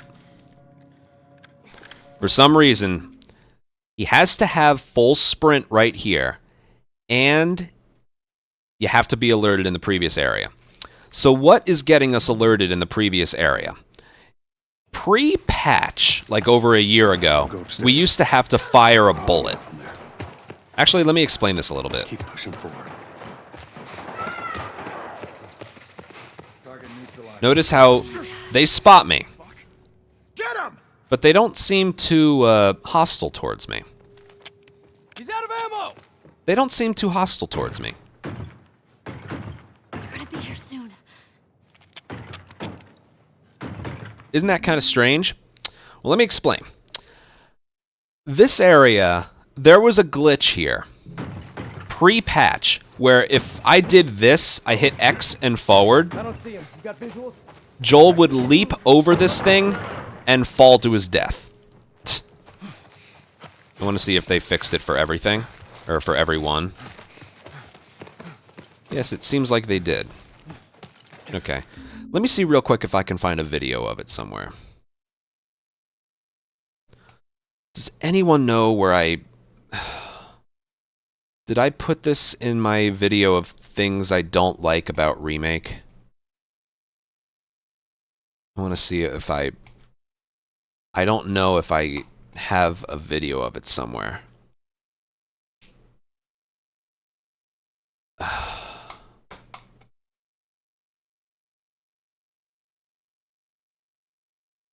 Glitches, random uploads. Let me see.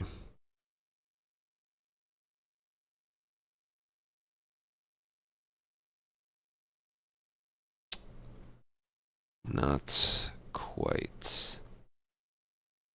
Let me see if it's in this video.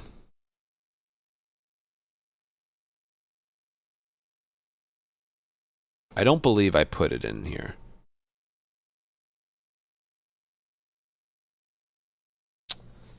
Hey everyone, I paused the recording. We're almost done with this one. Yeah, I don't think I put it anywhere in here.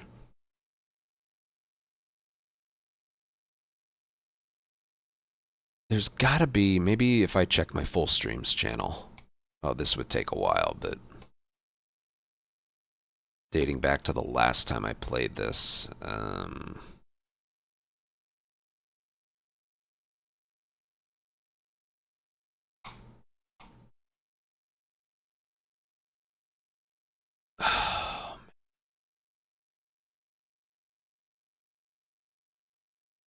Maybe I fucked around here.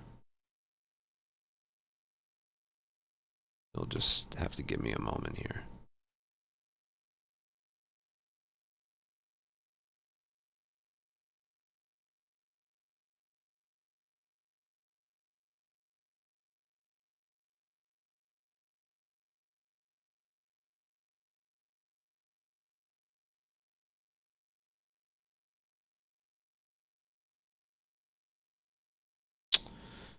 I don't know if I'm going to be able to find a...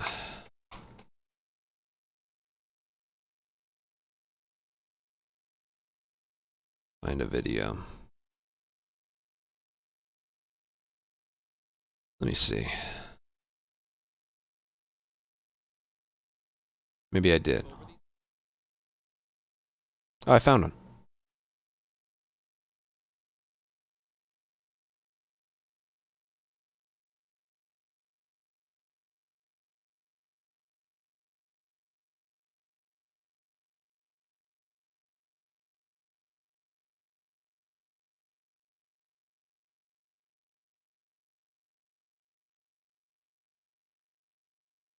All right, by a miracle, I found what I was looking for. Here. This is actually from my old tutorial back in March of last year that I made for this. So this was pre-patch. Watch and listen. Naughty Dog never made these things unclimbable for some reason. Took out 2 of my men. Copy that. And you will die. Naughty Dog never made these things unclimbable for some reason. Took out 2 of my men. Copy that. And you will die.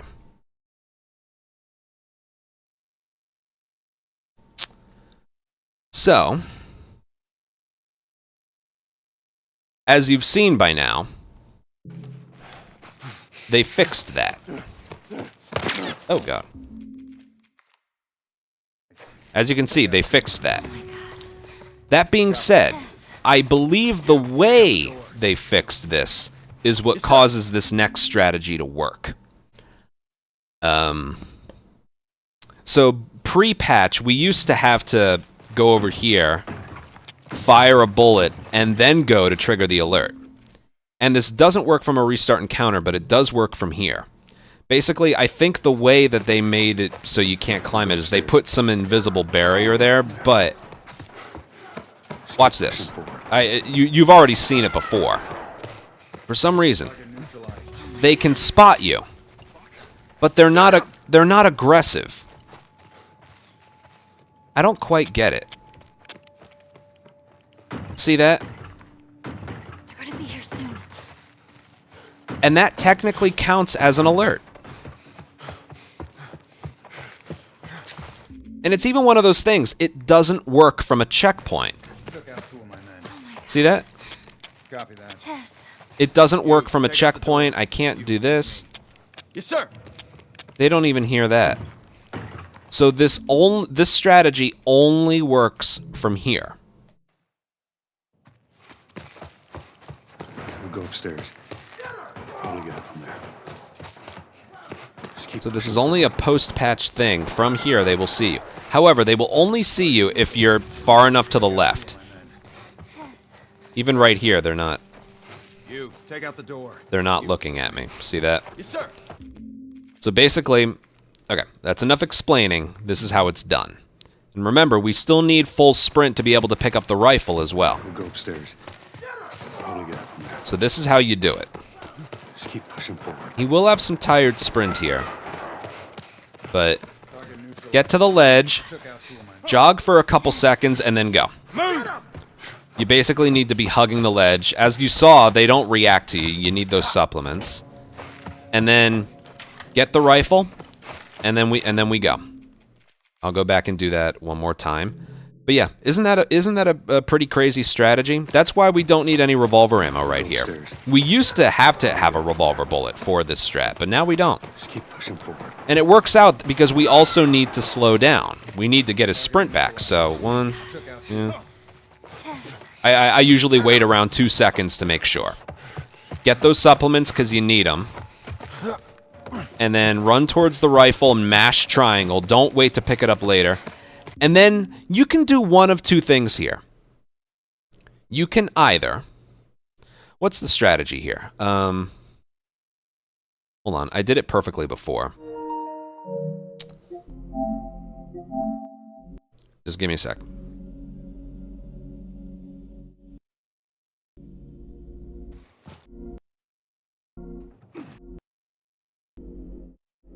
Give me a sec here.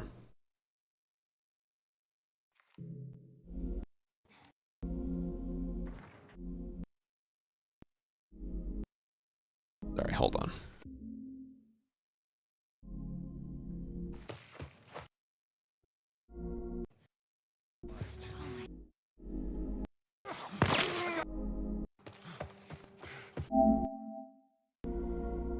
Alright, I found what I was looking for.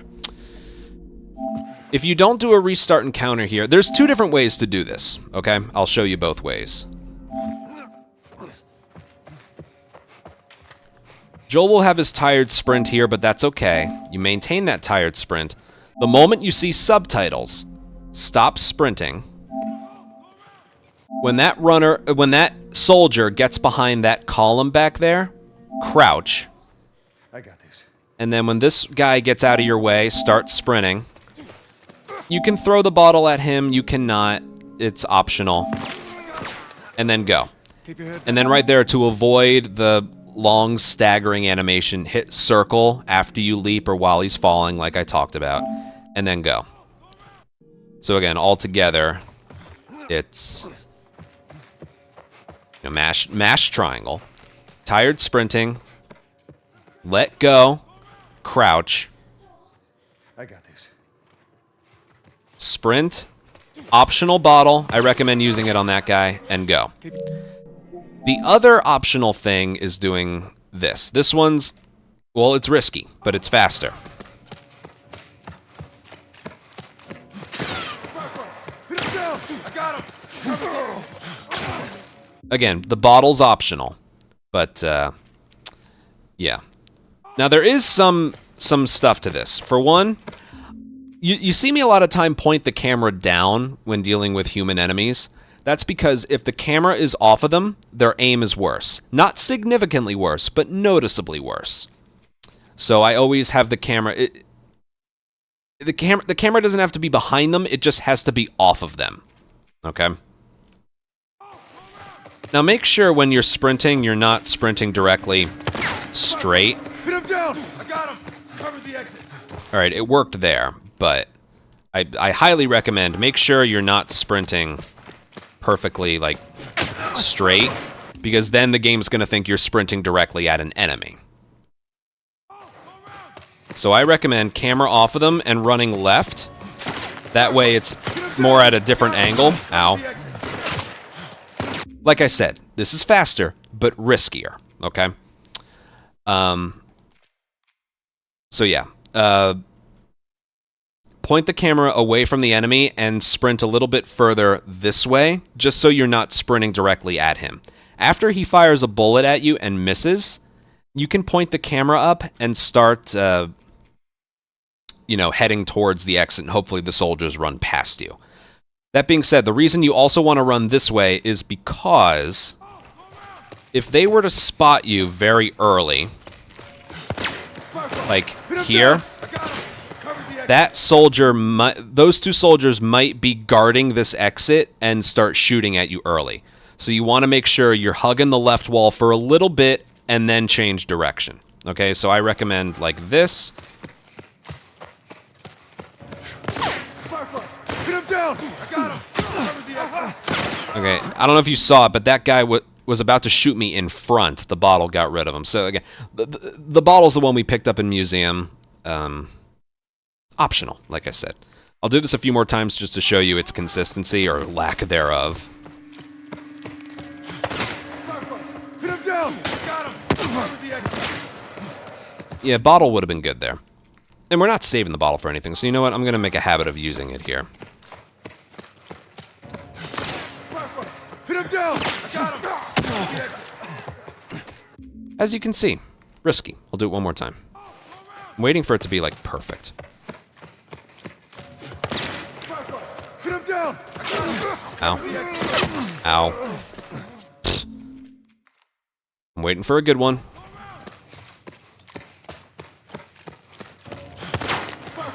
Hit him down! I got him! Cover the exit! Okay, that one was good. I hugged the left side a little bit longer. Hit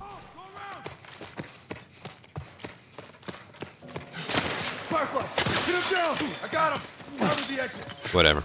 Alright, yeah, so I hugged the left side there a little bit. I'll do it one more time.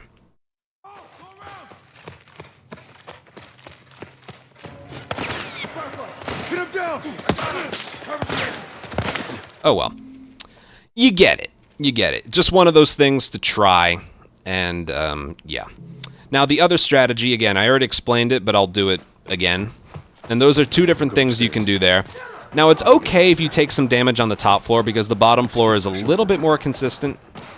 Again, for the sake of the rifle pickup, make sure you don't pull out any weapons. Because if you mash triangle for the rifle, he'll put the revolver away and then pick it up. And what... Well, you know what? I'll show you. Make sure you get alerted by hugging the left wall here. If you are going to do that restart and counter strat, I have to show you this. There's a chance right there. Okay, it didn't happen, but there is a chance that you can trigger the checkpoint before you pick up the rifle. And if that happens, you won't have the rifle here. So there's a chance that happens. The way to prevent that completely is purely just to not pull out a gun when you're right here. From this point forward, don't hit D-pad, don't hit reload, don't hit anything. Don't even hit the bottle. Just keep pushing forward. Okay? So again, make your way over here, let go of sprint so it refills, and then go. I usually like to wait for around 2 seconds. Get those supplements, we need them later. Mash triangle. Okay, now you can swap. Alright, subtitles. Stop. Crouch. And then when you get to right around here... Alright, it locked onto the wrong one, but you saw I didn't really need to. So, again, there's either that or this. This one, again, is quite a bit faster.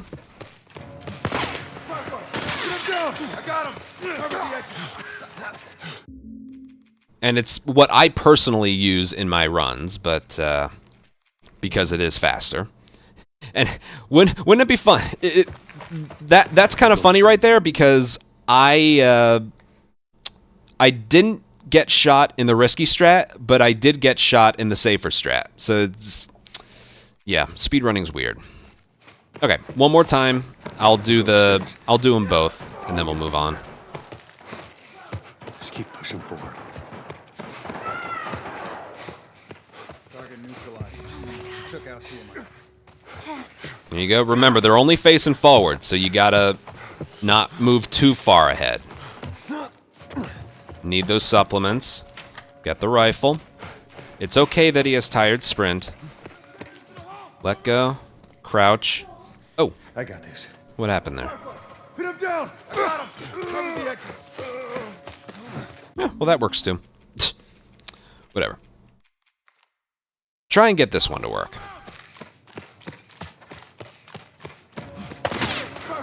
Pin him down! I got him! Cover the exits!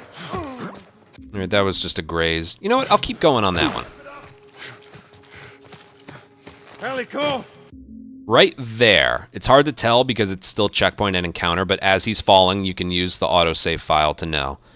As he's falling, there's a checkpoint that's hit. It doesn't matter if you hit checkpoint or encounter. It's going to place you right here.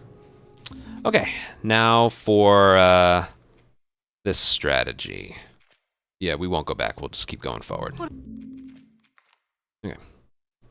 We need a rag here. There's a full rag right here. Joel, how are we gonna get out of here? Actually, real quick, I want to see something with that. What are we doing? Joel, how are we gonna get out of here? Right. There. We're gonna go through that hall. Stay down. I don't know how many more there are. You have to come through here. Comb the area. Get him! Now, as risky as this looks, it's pretty consistent.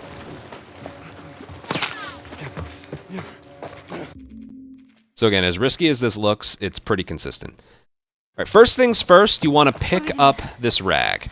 Whether or not you pick it up doing a weapon swap or without anything held down, that's up to you.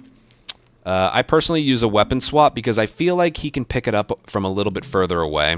Let me see. So there's nothing in his hand. Joel, how are we I guess it doesn't matter. Okay. I used to always do it like this. What are we doing? Joel, how are we gonna get I feel out like of the here? movement's a little bit cleaner. All right, right here, you have to crouch. Because if you don't, Stay down. I don't know how many more there are. Check it out. there's, I hear him running! Yeah, there's that. Allie, get away from him!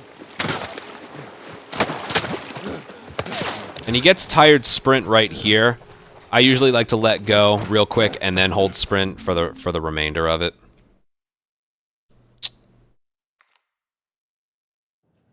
Right, I actually just paused the recording. I want to see something. Joel, how are we gonna get out of here? We're gonna go through that hall. Stay down. I don't know how many more there are. Check it out. Hear that? Over that way!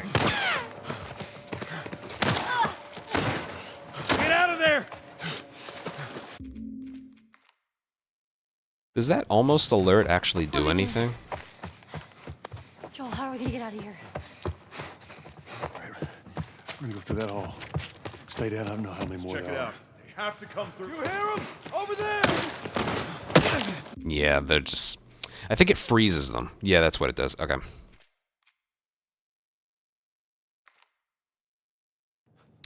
Alright, so... Yeah, let's see. First things first, pick up the rag, Joel, how are we and then right here, you want to crouch, because if you don't, there's those awareness indicator things right there. And what it does is they're just a little more on alert, and there's more towards the exit. As you see, it can still work, but I'm telling you, I don't think it's worth the risk. So all you really do here, again, it's a full rag. You can't not pick it up. Crouch, go. That avoids the awareness indicator thing. And then right here, you want to crouch in the doorway and then go. And it just removes a couple more people away from the door. And like you've probably seen, their aim is a lot worse when they're trying to shoot you in the back. So the tired sprint begins, and then I let go, and then, yeah. Now, there's a couple things. The reason I if you noticed, after I make it through the first doorway, there's some health right there. That's a big reason why you, that's a big reason why, it doesn't really matter that much if you take one thing of damage upstairs, because that little health pickup thing refills one entire bar of health. So, yeah. What are we doing? And I don't think I mentioned it. I mentioned it earlier, but I'll mention it again. When you begin Capital, you get all of your health back. You probably noticed leaving Museum, I was pretty low on health, especially because the clicker that tackles you in the downtown building, he depletes some of your health. I think you noticed my controller get red, I think, when I was explaining that. So, in the original game, Joel doesn't get his health back until the end of Capital. But after Museum and before Capital, Joel gets his health back, because I guess there's a time lapse there. Remake wanted to be a little more forgiving. So yeah, starting Capital, Joel has full health. So you can afford taking damage upstairs because the bottom floor is pretty consistent. And there's a thing of health to pick up. What are we doing? Joel, how are we So gonna rag, crouch to avoid the awareness indicator popping up. Health. Now if you sprint this entire way, Get him! By the counter! it is... His tired sprint happens earlier. Like it already happened. And then I think it happens again right here. Yeah, he's tired sprinting. So basically his tired sprinting happens twice. And also, I know it looked okay there. It is way more inconsistent. So basically, the moment he would otherwise be alerted there, that's when you want to do a quick crouch. What are we doing? One, to regain some sprint speed, but Joel, two, how do we get out of here? it makes the area more consistent by delaying the alert. So right I don't know how many more there are. there, Have to and come then go. through here. Comb the air. Over here! They start their first bullet at you so much later. Okay? Stay right on And then my right ass. about there, let go, then hold back down, and he sprints the rest of the way until he gets to right here. I'll do all that one more time, but yeah. What are we doing? Rag, Joel, how are we gonna get out of here? crouch, sprint again, Go through that hall. health pickup, Stay down. I don't know how many camera more off of them, Have crouch. to come through here. Remember, camera off of them. More likely. Oh, hello there. More likely they'll miss. Not 100%, but more likely. That was funny. All right, tired sprint, let go, hold back down, and go. See, you see right there, that crouch, again, refills some sprint, some stamina, and it, what did I say before? Yeah, it delays the alert, okay?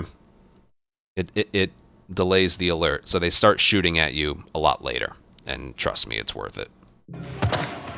Okay, right here, this section is actually bullshit. I don't know if it'll happen here, but pre-patch, Joel had tired sprint here no matter what. They patched it so he has normal sprint here, but I gotta tell you something. The turret that's about to fire at us is very, very accurate. Following us. Damn it. It might happen, it might not. See how those bullets were, like, right there? Okay, I can try this a couple times. There's a weird random checkpoint right there. It's kind of weird. Did you see how close those bullets are? Well, I have a couple videos of getting killed by that turret, even though all you're supposed to do is run away from it. Following us. Damn it. See that? If you have very little health, that's gonna fucking kill you. It's kind of bullshit on the game's part, because in the original, that didn't really happen. It'd fire at you, but it would fire at a spot like on the wall or something, completely away from you. So a way I avoid getting shot there, having full sprint does help things, but what I do is I sprint forward and then I immediately get behind this wall and then continue forward. That's how I avoid it. Following us. So like this. Right turn, and then you're fine. Okay? Make sure you do that, because I have died there before. There's a soldier over there. I can remember the clip right now. How the hell are you breathing in this stuff? I wasn't lying to you. Alright, right here we do it from a checkpoint. You spot him? No, the place is empty. It moves Joel a little bit further left, so the leap over this table is a little bit easier. Alright, checkpoint to checkpoint and encounter. I'll make a file here just in case. Okay. I'll show you all the very specific movement. I didn't see anything. Okay, that's actually not what I wanted to do. Hold on. I didn't see anything. Okay, real quick. Let's start with this first thing. He's supposed to do like a leap over the tables. Why is he doing that? I didn't see anything. That's what I want. Ow. That's not supposed to happen. Dude, what the heck? Okay, I don't know what's going on there. He's supposed to do a leap over the table. It's not a table, the chairs. I didn't see anything. Okay, I see what's happening. If he's like already standing, if he's like already standing up, I didn't see anything. is what? I didn't see anything. I'm sorry, I'm just a little confused. Get him! There, that's what's supposed to happen. Sorry, just give me a second to... Why is he...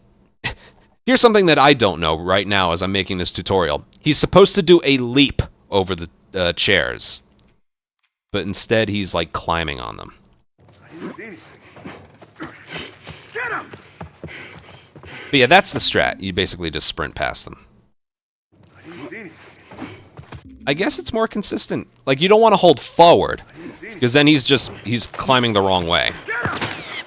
So you need to hold upright. I didn't see anything. It might be Ellie. Hold on.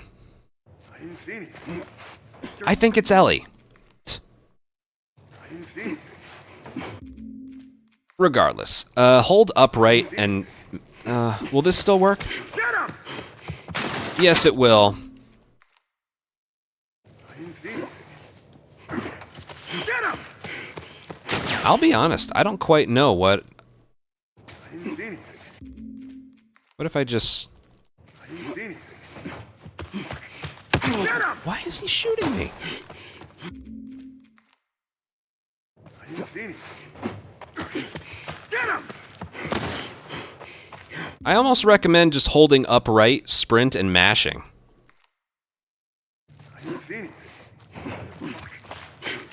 Whatever happens after that happens. I don't quite get it. You do a step back and then go. I didn't see anything. It really does not seem to be working for me. I don't know. I didn't see anything. This is so strange. I didn't see anything. This is so strange. I don't know if I've ever struggled with this. Hold on. I'm gonna edit some of this out. Hold on. Alright, I just paused the recording. What the hell? I didn't see anything.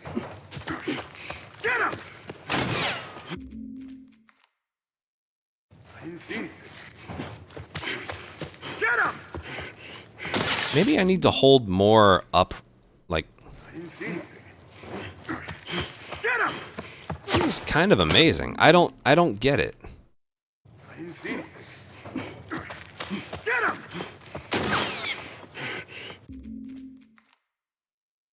I didn't see anything. What's the cause of that? I didn't see anything. I didn't see anything. What's with the... I didn't see anything.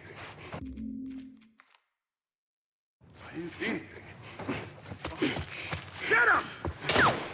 Well, what seems to be working for me is if I hold, like, almost directly right.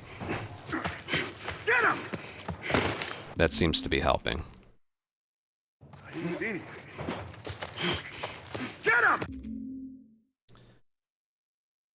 Okay, I played around with it a little more. What's working for me is if I hold sprint and almost directly right. Not like up, not upright, but like, and not directly right. Like maybe east, northeast or something like that. And then you can mash X or hit it later. But yeah. I didn't see anything. Like that right there. You want a leap. You don't want like... I didn't see anything. You want a leap over the table. You don't want to climb. I didn't see anything. You don't want that, because then you get punched, you get shot at. You don't want that.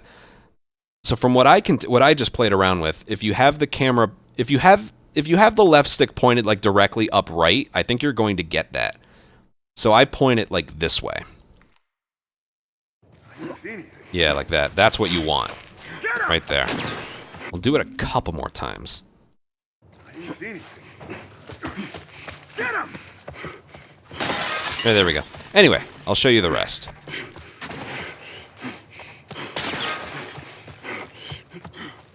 Hey,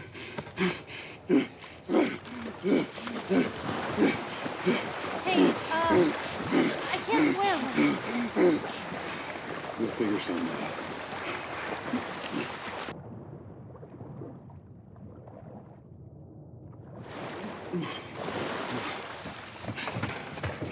Ellie? And then you go over the plank and you bring it over to, or the pallet, and then you bring it over to Ellie. Now, I shall verbalize what's going on. Well, we spent time on the leap. Leap over the chairs. I didn't see anything.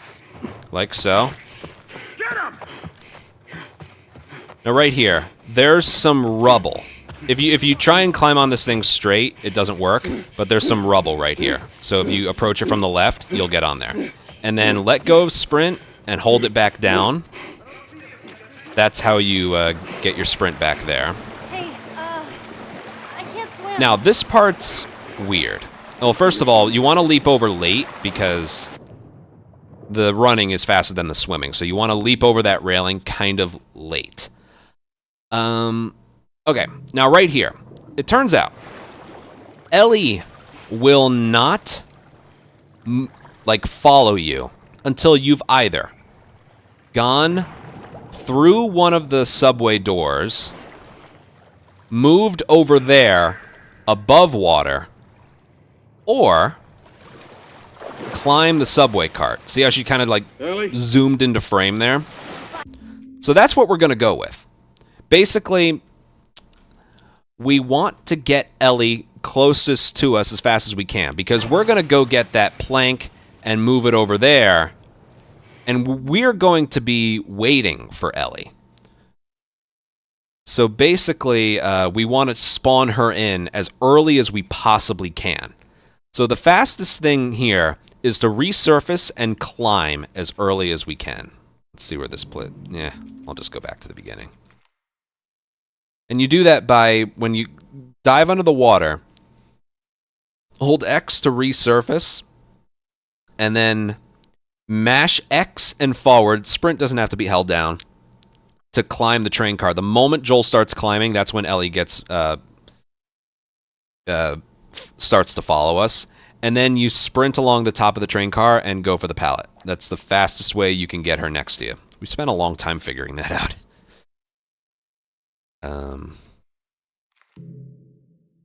Okay. Yeah, this is working for me now that I changed the left stick to a more right angle. So definitely do that. Okay, remember, climb on this rubble. And then let go sprint right here, and then hold it back down to regain a sprint. Once you make it to the water right here, it doesn't matter if you have sprint or not. I can't swim. Remember, leap over here late, kind of like right there. Just like we've been doing before, when you leap over the railing, hold circle, because circle is descend. He'll go underwater right away. Let me see if... Of course I can't get this. Hold on.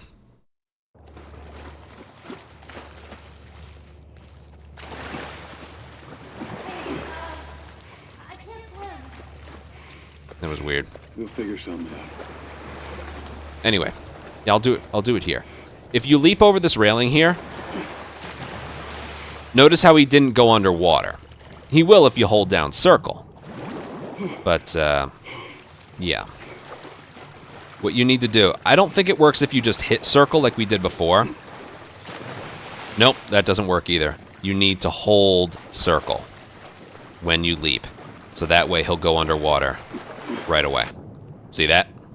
That's what you want. All right, again. Cut.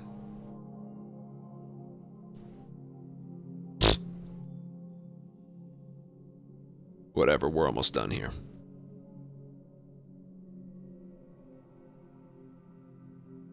Game's tired, and so am I. I don't even know if I'm going to get to Billstown today. We're up to 3 hours and 10 minutes just on this one video.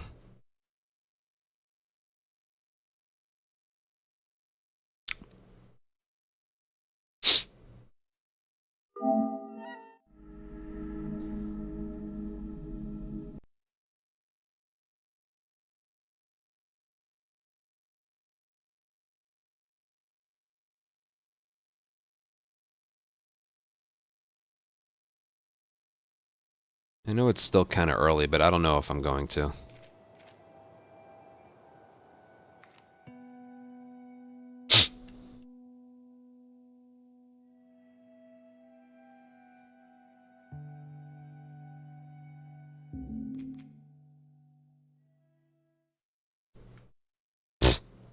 Stupid ass game. Anyway, from the beginning.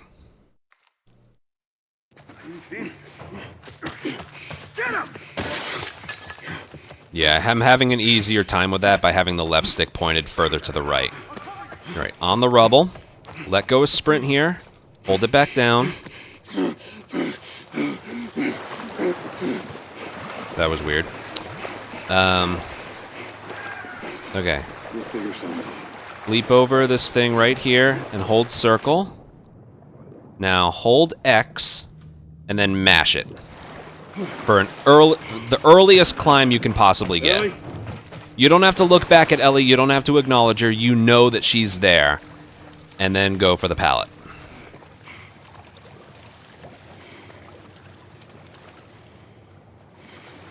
Oh, I also notice, and this is for the future, I notice it's a little bit faster for Joel to grab onto the pallet if you let go of sprint as soon as you hit triangle.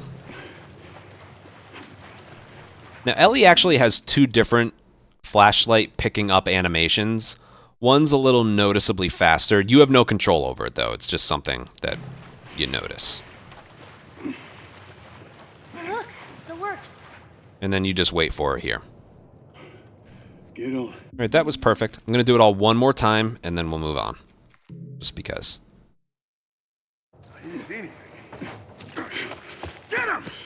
Yes, it is definitely more helpful to have the left stick pointed further to the right instead of forward. Right, stand on the rubble, let go of sprint, hold it back down, regains his sprint for the remainder of the running here. Hey, I can't swim.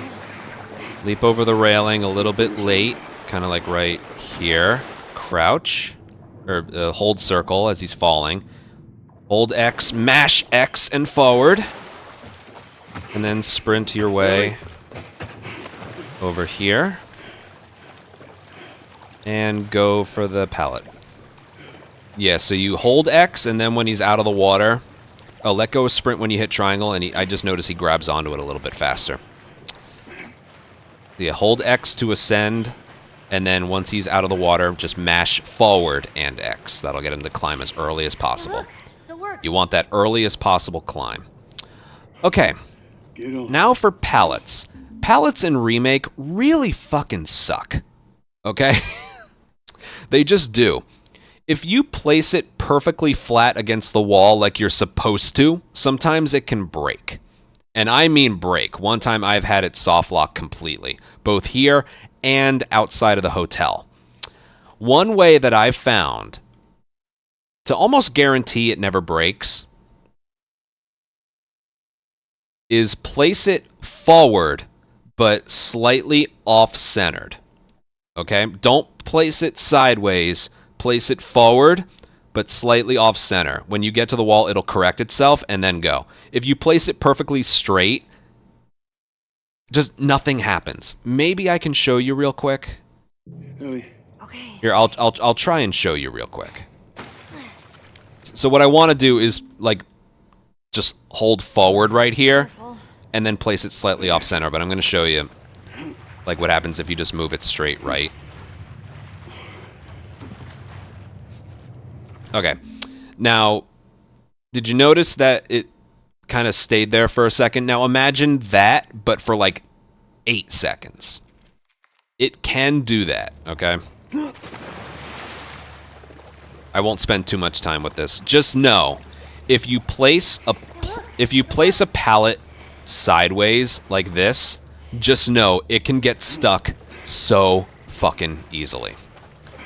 So what you want to do when you have Ellie, you don't want to... Wow, this thing's hard to move. You don't want to place it forward and perfectly straight. You want it to be slightly off-centered. I think it gets flatter that way faster. So slightly off-centered, like that. And because the restart checkpoint will place us a bit further away, I'll just do this one more time. Get him!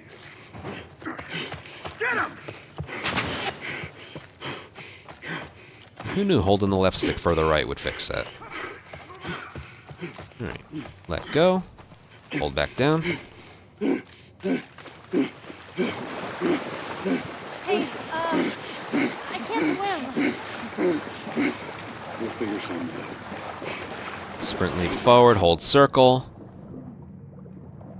Hold X, mash X, and you're up. You don't have to be holding sprint when you do that. Alright. You do have to hold sprint right here. The swimming is a little faster. Let go of sprint when you hit triangle, and you can tell right there, he just grabs it so much faster.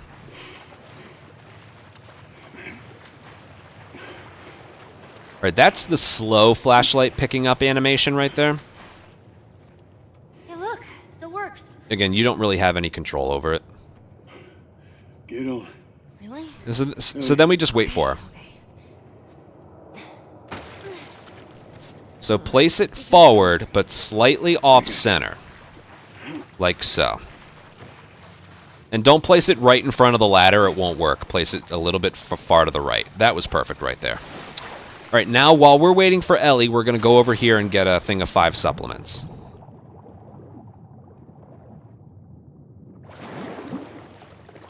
Five supplements, just like that. Okay. Now, yeah, no matter how fast you go, restart checkpoint is, you can either use this right here, or you can use this. Normally, over a minute is always going to pass before the next checkpoint is hit. So really, all you need to do is just, once Ellie starts moving, just keep pausing. It went from 1 minute to less than 1 minute. Again, you can use the load files, or you can use, in this specific instance, you can use this to tell as well. Restart checkpoint, look where this places you. You got the supplements, and you're all the way where you need to be. Now, before we start heading out of the subway, free med kit, right there. Pick it up, okay? But don't just pick it up. Do the weapon swap thing so he doesn't have to crouch with the rifle. See that? Practice that movement, because free med kit, you know? So, left, mash triangle, got it, let's go. Let's get out of here. Don't worry about upgrading stuff right now. Yeah, we picked up one in slums, remember? So this is what you should have, just one rag and one alcohol. That's all you should have. We aren't crafting any medkits. These medkits are going to last us the entire run. I like to use one before sniper, and then save one for hospital, because hospital isn't consistent. So, yeah. That being said, we don't craft any. We craft Molotovs, but we do it later when we're just waiting. And there's downtime to kill. Yeah. Mash X. Approaching here. Skip cutscene. And that is where we are going to stop for today.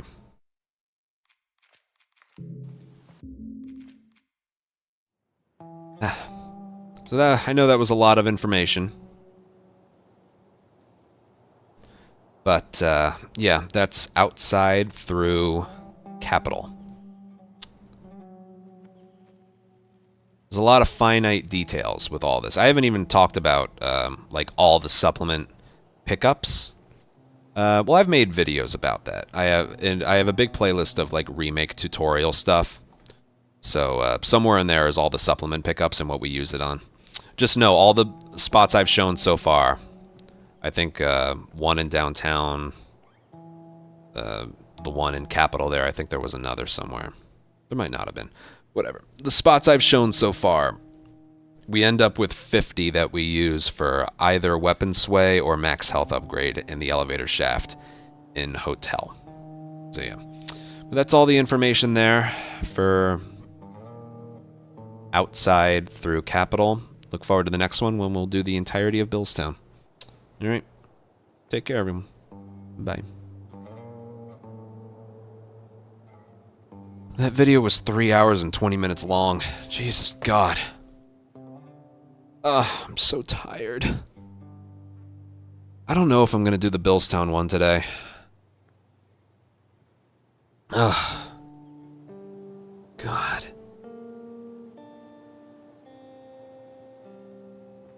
That was a lot. Like, I don't think I'm going to do just one per day. But...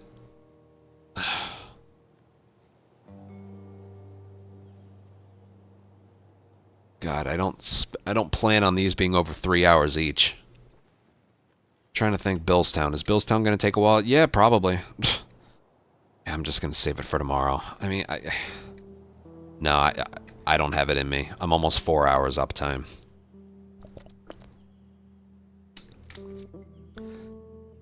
The chapters start getting shorter as we get later on. Like, there's Billstown, and then there's, like, the entirety of Pittsburgh. Those are rough, but then we do Sewers and Sniper. Then we do Dam through... I mean, how many do...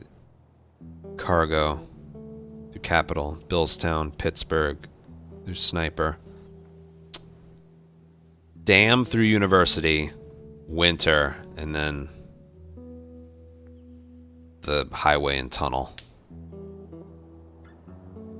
I could technically spend 8 days on this, but I won't need to. Some of those chapters are short, you know, like, let's say I spend 1 day on Billstown, 1 day on Pittsburgh.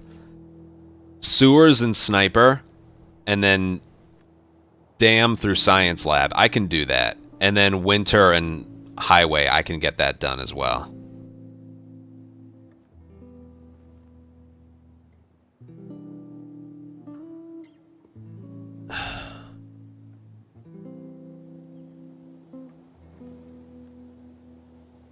Yeah, I'm just not up for Billstown right now. We'll do it tomorrow.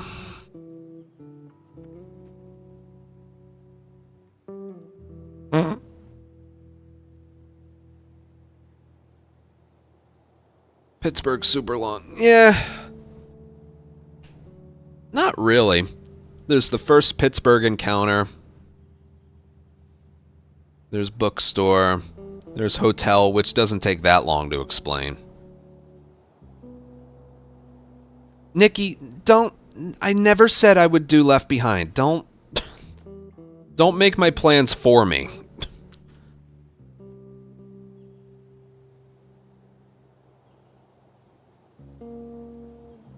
I'm pretty much all but retired from Left Behind. Of any capacity. Like, I'm not doing it on PC. I'm, like, abstaining from anything related to the PC version. Alright?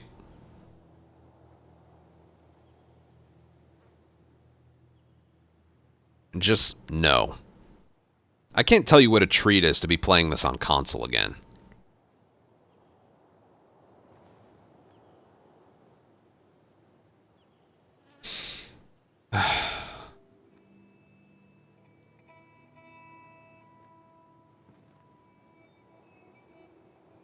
Well, I don't know. Yeah, I did mention I would do that as a joke, but I don't know if I want to, just in case. God.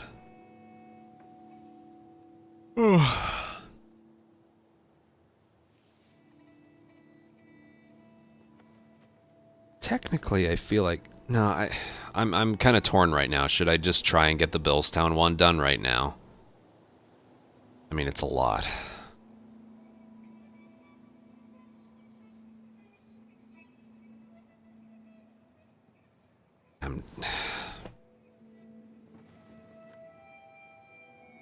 I don't know if I'm... I just don't know if I'm up for it. No, I'm not. I can tell you right now, I'm not. No, Billstown's gonna take a while. Billstown's gonna take a while. That'll be a whole project by itself tomorrow. Coco! Stop it! I'm sorry, but every now and then you guys in YouTube comments and the chat just go, hey, do this thing that you're currently not doing. Years and years and years. It's annoying. Please stop.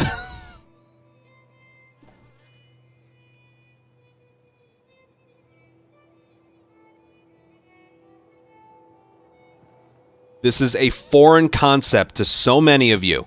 I cannot do two things at the same time. Okay?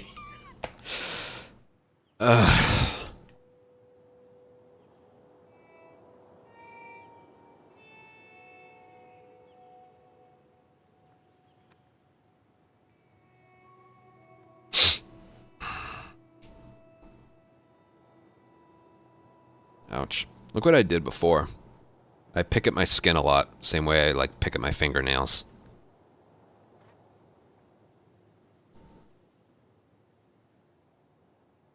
Kinda hurts.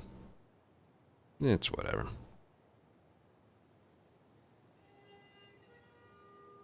But yeah, I'm not doing Billstown today. I didn't expect that one to take 3 hours and 20 minutes.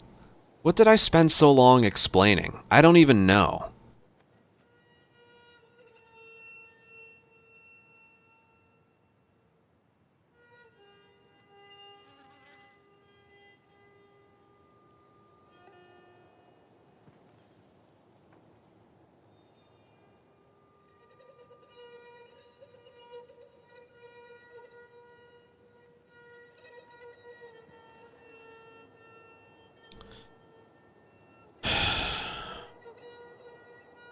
I'm still actually legitimately going over if I want to do that. Billstown.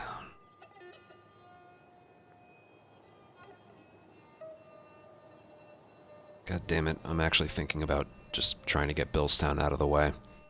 Oh, it's gonna take so long. Oh, fuck.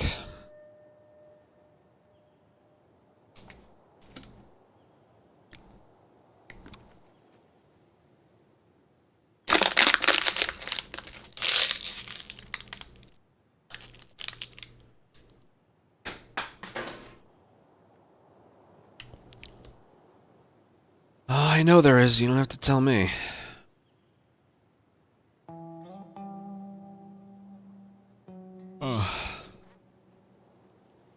No, I'm just gonna go offline. I'll feel better about tackling it when I know I have all day tomorrow. I don't want to rush myself. Yeah, this is... If it didn't take so long to get downtown out of the way, like it only took 2 hours, I would. But that took almost 3.5 hours to do. I'm just gonna... I'll save it for tomorrow. Alright. Besides, this is gonna take all day to upload anyway. Yeah, we'll save it for tomorrow. Alright. Sorry to just go offline after one thing. This is why I dread doing them. Once I get started, I'm okay. But then it just... It takes so goddamn long. Oh, man. Cool Guy, thank you for a 41-month resub. And Jake, thank you for a 22-month resub. That was from earlier. Yeah, I'm just gonna go offline. God damn, I'm gonna feel like $1 million when this is over.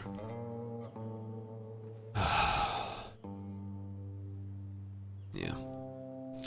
Alright, I'm just gonna go offline. I'll be back on tomorrow. I'll get Billstown done. I'll think about Pittsburgh, but it's most likely just going to be Billstown tomorrow. Yeah. I wish we were moving at a faster pace, but you know what? As long as it gets done, right? As long as it gets done. Is anyone really going to watch this entire thing in its entirety?